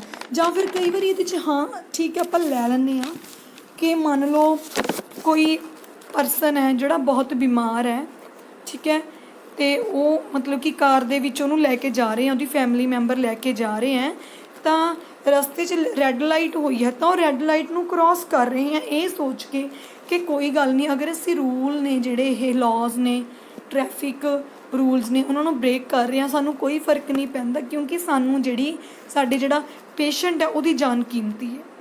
ਇਸੇ ਤਰ੍ਹਾਂ ਦੇ ਕੁਐਸਚਨ ਜਿਹੜੇ ਕੋਹਲ ਵਰਕ ਸੀ, ਇਸੇ ਤਰ੍ਹਾਂ ਉਹਨੇ ਪੁੱਛਿਆ ਸੀਗਾ, ਜਿਹੜੇ ਆਨਸਰ ਬੱਚਿਆਂ ਨੇ ਦਿੱਤੇ ਸੀ ਕਿ ਕੋਈ ਫਰਕ ਨਹੀਂ ਪਊਗਾ ਕਿ ਉਹ ਚੋਰੀ ਕਰ ਲੂਗਾ, ਉਹ ਆਪਣੇ ਆਪ ਨੂੰ ਕਿਉਂ ਪੁਲਿਸ ਸਟੇਸ਼ਨ ਜਾ ਕੇ ਪੁਲਿਸ ਵਾਲਿਆਂ ਨੂੰ ਕਹੂ ਕਿ ਮੈਨੂੰ ਫੜ ਲਓ, ਕਿਉਂਕਿ ਉਹਨੇ ਵੀ ਤਾਂ ਆਪਣੀ ਵਾਈਫ ਦੀ ਜਿਹੜੀ ਜਾਨ ਬਚਾਉਣੀ ਹੈ। ਇਹ ਸਾਰੀਆਂ ਉਮੀਦ ਤੁਹਾਨੂੰ ਸਮਝ ਲੱਗ ਗਈ ਹੋਣੀ ਹੈ। 6th ਸਾਡੇ ਕੋਲ ਆ ਗਿਆ ਜੀ। 6th ਸਟੇਜ ਜਿਹੜੀ ਹੈਗੀ ਹੈ ਉਹਦੇ ਵਿੱਚ ਜੇ ਅਸੀਂ ਗੱਲ ਕਰੀਏ ਯੂਨੀਵਰਸਲ ਐਥੀਕਲ ਪ੍ਰਿੰਸੀਪਲਸ। ਦੇਖੋ ਇਹਦੇ ਵਿੱਚ ਜੇ ਮੈਂ ਤੁਹਾਨੂੰ ਸਿੱਧਾ ਸਮਝਾਵਾਂ, ਜਿਵੇਂ ਹੁਣ ਭਗਤ ਸਿੰਘ ਸੀ, ਆਪਾਂ ਮੰਨਦੇ ਹਾਂ ਜੀ ਵੀ ਸ਼ਹੀਦ ਭਗਤ ਸਿੰਘ ਨੇ ਦੇਸ਼ ਦੀ ਆਜ਼ਾਦੀ ਦੇ ਵਿੱਚ ਬਹੁਤ ਜਿਹੜਾ ਉਹਨਾਂ ਦਾ ਵੱਡਾ ਯੋਗਦਾਨ ਸੀ, ਆਪਾਂ ਇਹ ਮੰਨ ਕੇ ਚੱਲਦੇ ਹਾਂ। ਕੋਈ ਵੀ ਲੈ ਸਕਦੇ ਹੋ, ਮੈਂ ਜਿਵੇਂ ਤੁਹਾਨੂੰ ਇੱਕ ਐਗਜ਼ਾਮਪਲ ਦੇਤੀ ਸਮਝਾਉਣ ਵਾਸਤੇ। ਮਤਲਬ ਕਿ ਅਗਰ ਕੋਈ ਪਰਸਨ ਹੈ ਜਿਹੜਾ ਇਹ ਲਾ ਲਓ ਕਿ ਲਾਰਜ ਨੰਬਰ ਆਫ ਪੋਪੂਲੇਸ਼ਨ ਨੇ, ਮਤਲਬ ਕਿ ਬਹੁਤ ਲੋਕਾਂ ਲਈ ਜਿਹੜੀ ਆਪਣੀ ਜਾਨ ਤੱਕ ਵੀ ਦਾਅ 'ਤੇ ਲਗਾ ਸਕਦਾ ਲੋਕਾਂ ਦੇ ਭਲੇ ਵਾਸਤੇ, ਤਾਂ ਉਹ ਆਪਾਂ ਸਟੇਜ 6 ਦੇ ਵਿੱਚ ਉਹਨੂੰ ਕਾਊਂਟ ਕਰਾਂਗੇ। ਬਹੁਤ ਪਰਸਨ ਤੁਸੀਂ ਜਿਹੜੇ ਹੁਣ ਤੱਕ ਜਿਵੇਂ ਆਪਣੀ ਹਿਸਟਰੀ ਦੇ ਵਿੱਚ ਵੀ ਪੜ੍ਹੇ ਹੋਣਗੇ ਕਿ ਕਿੰਨੇ ਜਿਹੜੇ ਲੋਕਾਂ ਨੇ ਜਿਵੇਂ ਦੇਸ਼ ਦੀ ਆਜ਼ਾਦੀ ਦੇ ਸੰਘਰਸ਼ ਦੇ ਵਿੱਚ ਯੋਗਦਾਨ ਪਾਇਆ। ਦੇਖੋ ਇਕੱਲੇ ਉਹ ਆਪ ਤਾਂ ਨਹੀਂ ਸੀ ਆਜ਼ਾਦ ਹੁੰਦੇ, ਇਹ ਤਾਂ ਨਹੀਂ ਸੀਗਾ ਵੀ ਇਕੱਲੇ ਆਪਣੇ ਵਾਸਤੇ ਹੀ ਕਰ ਰਹੇ ਸੀ, ਉਹ ਸਾਰੇ ਲੋਕਾਂ ਦੇ ਭਲੇ ਵਾਸਤੇ ਕਰ ਰਹੇ ਸੀ। ਲਾਰਜ ਪੋਪੂਲੇਸ਼ਨ, ਬਹੁਤ ਲੋਕਾਂ ਲਈ ਜਿਹੜਾ ਉਹ ਭਲੇ ਦਾ ਕੰਮ ਕਰ ਰਹੇ ਸੀਗੇ। ਤਾਂ ਉਹ ਹੈਗਾ ਜੀ ਸਾਡੇ ਕੋਲ 6th ਸਟੇਜ। ਜਿਹੜੀਆਂ ਇਹ ਸਟੇਜਸ ਨੇ ਇਹਨਾਂ ਦੇ ਵਿੱਚੋਂ ਕੁਐਸਚਨ ਬਣ ਕੇ ਆ ਸਕਦੇ ਨੇ। ਮੰਨ ਲਓ ਕਿ ਕੋਈ ਪਰਸਨ ਹੈ ਜਿਹੜਾ ਝੂਠ ਬੋਲ ਰਿਹਾ ਹੈ, ਅਗਰ ਉਹ ਸੱਚ ਬੋਲੂਗਾ ਠੀਕ ਹੈ। ਤਾਂ ਜਿਹੜੀ ਉਹਦੇ ਘਰ ਦੇ ਵਿੱਚ ਇੰਨਾ ਲੜਾਈ ਝਗੜਾ ਵੱਧ ਜੂਗਾ ਕਿ ਉਹਦੇ ਜਿਹੜੇ ਘਰ ਦੇ ਵਿੱਚ ਮਤਲਬ ਕਿ ਬਟਵਾਰਾ ਹੋ ਜੂ। ਮੰਨ ਕੇ ਚਲੋ, ਮੈਂ ਕੋਈ ਆਪਣੇ ਕੋਲ ਐਗਜ਼ਾਮਪਲ ਦਿੱਤੀ ਹੈ, ਅਗਰ ਉਹ ਥੋੜ੍ਹਾ ਜਿਹਾ ਝੂਠ ਬੋਲ ਦੂਗਾ ਤਾਂ ਉਹਦਾ ਜਿਹੜਾ ਘਰ ਦੇ ਲੋਕ ਹੈ ਉਹ ਰਲ ਮਿਲ ਕੇ ਉਵੇਂ ਹੀ ਰਹਿਣਗੇ। ਤਾਂ ਕਿਹੜੀ ਸਟੇਜ ਹੈ ਜਿਹੜੀ ਇਹ ਫਸਟ ਹੈ, ਸੈਕਿੰਡ ਹੈ, ਥਰਡ ਲੈਵਲ 'ਚ ਹੈ, ਸੈਕਿੰਡ ਲੈਵਲ, ਮਤਲਬ ਕਿ ਐਵੇਂ ਦੇ ਜਿਹੜੇ ਕੁਐਸਚਨ ਤੁਹਾਨੂੰ ਪੁੱਛ ਸਕਦੇ ਨੇ। ਅਗਰ ਤੁਹਾਨੂੰ ਸਟੇਜਸ ਜਿਹੜੀਆਂ ਧਿਆਨ ਨਾਲ ਸਮਝ ਲੱਗ ਗਈਆਂ, ਜਿਹੜੇ ਲੈਵਲ ਨੇ ਧਿਆਨ ਨਾਲ ਸਮਝ ਲੱਗ ਗਏ, ਕੋਈ ਵੀ ਕੁਐਸਚਨ, ਕੋਈ ਵੀ ਐਗਜ਼ਾਮਪਲ ਤੁਹਾਡੇ ਸਾਹਮਣੇ ਉਹ ਰੱਖ ਦੇਣ, ਤੁਸੀਂ ਈਜ਼ਲੀ ਜਿਹੜਾ ਉਹਦਾ ਆਨਸਰ ਜਿਹੜਾ ਹੈਗਾ ਟਿਕ ਕਰ ਸਕਦੇ ਹੋ। ਲਾਸਟ 'ਤੇ ਸਾਡੇ ਕੋਲ ਆ ਗਿਆ ਕ੍ਰਿਟਿਸਿਜ਼ਮ, ਆਲੋਚਨਾ।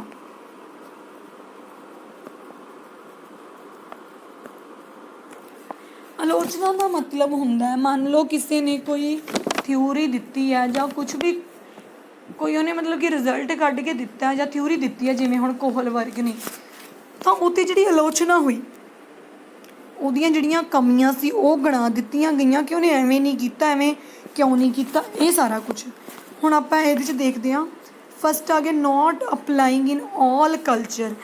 ਜਿਹੜਾ ਹੈਗਾ ਸੀਗਾ ਕੋਹਲਬਰਗ, ਉਹਨੇ ਜਿਹੜਾ ਐਕਸਪੈਰੀਮੈਂਟ ਕੀਤਾ ਸੀ USA ਦੇ ਜਿਹੜੇ ਬੋਇਜ਼ ਸੀ ਉਹਨਾਂ 'ਤੇ ਕੀਤਾ ਸੀ।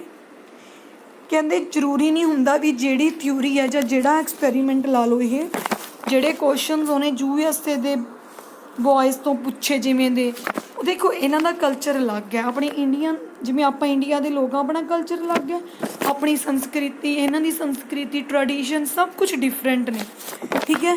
ਤਾਂ ਕਹਿੰਦੇ ਜ਼ਰੂਰੀ ਨਹੀਂ ਹੈਗਾ ਵੀ ਅਗਰ ਕੋਹਲਬਰਗ ਨੇ ਜਿਹੜੀ ਥਿਊਰੀ ਹੈ ਜਿਵੇਂ USA ਦੇ ਜਿਹੜੇ ਬੱਚੇ ਸੀ ਉਹਨਾਂ 'ਤੇ ਉਹਨੇ ਅਪਲਾਈ ਕਰਕੇ ਦੇਖੀ, but not applying in all culture, ਠੀਕ ਹੈ। ਸੈਕਿੰਡ 'ਤੇ ਸਾਡੇ ਕੋਲ ਆ ਗਿਆ ਜੈਂਡਰ ਵਾਈਜ਼। ਜੈਂਡਰ ਵਾਈਜ਼ਡ ਮਤਲਬ ਉਹਨੇ ਸਿਰਫ ਕਹਿੰਦੇ ਜਿਹੜੇ ਬੋਇਜ਼ ਸੀ ਉਹਨਾਂ 'ਤੇ ਹੀ ਜਿਹੜਾ ਇਹ ਐਕਸਪੈਰੀਮੈਂਟ ਲਾ ਲਓ ਕਰਕੇ ਦੇਖਿਆ। ਉਹਨੇ ਜਿਹੜੀਆਂ ਗਰਲਜ਼ ਨੂੰ ਇਗਨੋਰ ਕੀਤਾ, ਮਤਲਬ ਕਹਿੰਦੇ ਉਹ ਐਵੇਂ ਵੀ ਕਰ ਸਕਦਾ ਸੀ ਵੀ ਜਿੰਨੇ ਉਹਨੇ ਬੱਚੇ ਲਏ ਨੇ ਹਾਫ ਗਰਲਜ਼ ਲੈ ਸਕਦਾ ਸੀ, ਹਾਫ ਬੋਇਜ਼। 13 ਸਾਲ ਦੀ ਕੁੜੀ 13 ਸਾਲ ਦਾ ਮੁੰਡਾ ਲੈ ਸਕਦਾ ਸੀ, ਸੇਮ 16 ਈਅਰ ਦਾ ਬੋਇਜ਼ 16 ਈਅਰ ਦੀ ਗਰਲ। ਮੀਨਸ ਕਿ ਜੈਂਡਰ ਵਾਈਜ਼ਡ ਕਹਿੰਦੇ ਉਹਨੇ ਸਿਰਫ ਬੋਇਜ਼ 'ਤੇ ਫੋਕਸ ਕੀਤਾ, ਗਰਲਜ਼ ਨੂੰ ਜਿਹੜਾ ਇਗਨੋਰ ਕੀਤਾ। ਉਹ ਕਹਿੰਦੇ ਕਿ ਜ਼ਰੂਰੀ ਨਹੀਂ ਹੁੰਦਾ ਕਿ ਬੋਇਜ਼ ਜਿਹੜੇ ਆਨਸਰ ਦੇਣ ਗਰਲਜ਼ ਦੇ ਵੀ ਸੇਮ ਉਹੀ ਆਨਸਰ ਹੋਣ, ਕਿਉਂਕਿ ਕਹਿੰਦੇ ਵੀ ਗਰਲਜ਼ ਨੇ ਜਿਹੜੀਆਂ ਜ਼ਿਆਦਾ ਮਤਲਬ ਕਿ ਇਮੋਸ਼ਨਸ ਹੁੰਦੇ ਨੇ ਉਹਨਾਂ 'ਚ, ਠੀਕ ਹੈ। ਤਾਂ ਉਹਦੇ ਅਕੋਰਡਿੰਗ ਜਿਹੜਾ ਇਹ ਵੀ ਉਹਦੇ ਮਤਲਬ ਕਿ ਕ੍ਰਿਟਿਸਿਜ਼ਮ, ਆਲੋਚਨਾ ਜਿਹੜੀ ਉਹਦੀ ਇਸ ਬੇਸ 'ਤੇ ਵੀ ਜਿਹੜੀ ਕੀਤੀ ਗਈ। ਅੱਗੇ ਸਾਡੇ ਕੋਲ ਆ ਗਿਆ, ਇਹਨੂੰ ਨਾ ਮੈਂ ਰੱਬ ਕਰ ਦਿੰਦੀ ਹਾਂ, ਬਟ ਤੁਸੀਂ ਆਪਣਾ ਜ਼ਰੂਰ ਨੋਟ ਕਰ ਲਿਓ ਕਿ ਕੀ ਮਤਲਬ ਸੀ ਇਹਦਾ। ਸਾਡੇ ਕੋਲ ਆ ਗਿਆ ਜੀ ਥਰਡ 'ਤੇ ਹਾਈਪੋਥੈਟੀਕਲ ਸਿਚੁਏਸ਼ਨਸ।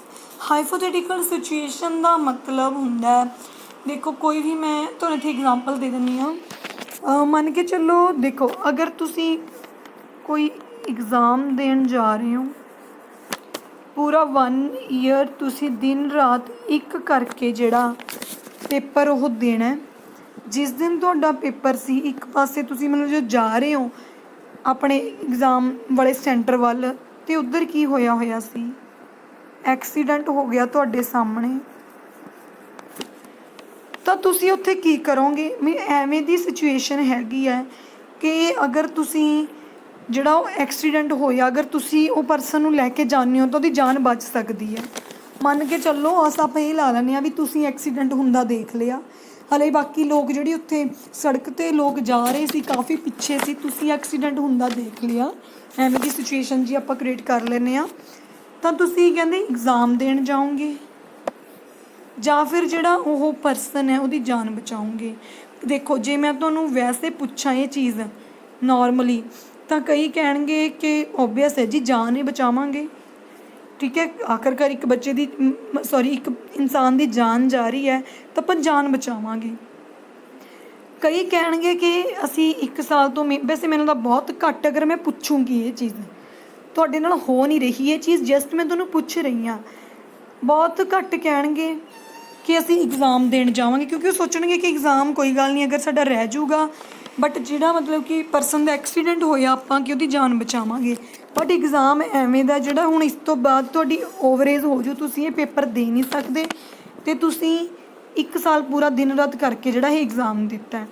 ਇੱਥੇ ਕੀ ਗੱਲ ਆਉਂਦੀ ਹੈ, ਹਾਈਪੋਥੈਟੀਕਲ ਸਿਚੁਏਸ਼ਨ ਮਤਲਬ ਕਹਿੰਦੇ ਆਪਾਂ ਕਿਸੇ ਨੂੰ ਪੁੱਛ ਕੇ, ਜਿਵੇਂ ਉਹਨੇ ਸਟੋਰੀ ਸੁਣਾਈ ਸੀ, ਕਿਸੇ ਨੂੰ ਪੁੱਛ ਕੇ ਬੱਚਿਆਂ ਨੂੰ 5-10 ਨੂੰ ਆਪਾਂ ਇਕੱਠੇ ਕਰਕੇ ਉਹਦੇ ਸਾਹਮਣੇ ਕੋਈ ਸਿਚੁਏਸ਼ਨ ਆਪਾਂ ਰੱਖ ਦਈਏ ਤਾਂ ਉਹਨੂੰ ਆਪਾਂ ਪੁੱਛ ਕੇ ਨਹੀਂ ਉਹਦਾ ਆਨਸਰ ਫਾਈਂਡ ਕਰ ਸਕਦੇ ਕਿ ਹਾਂ ਆਪਾਂ ਐਕਸੀਡੈਂਟ ਵਾਲੇ ਨੂੰ ਬਚਾਵਾਂਗੇ ਜਾਂ ਫਿਰ ਆਪਾਂ ਐਗਜ਼ਾਮ ਦੇਣ ਜਾਵਾਂਗੇ। ਕਹਿੰਦਾ ਕਹਿਣ ਦੀ ਗੱਲ ਹੋਰ ਹੈ, ਕਰਨ ਦੀ ਗੱਲ ਹੋਰ ਹੈ।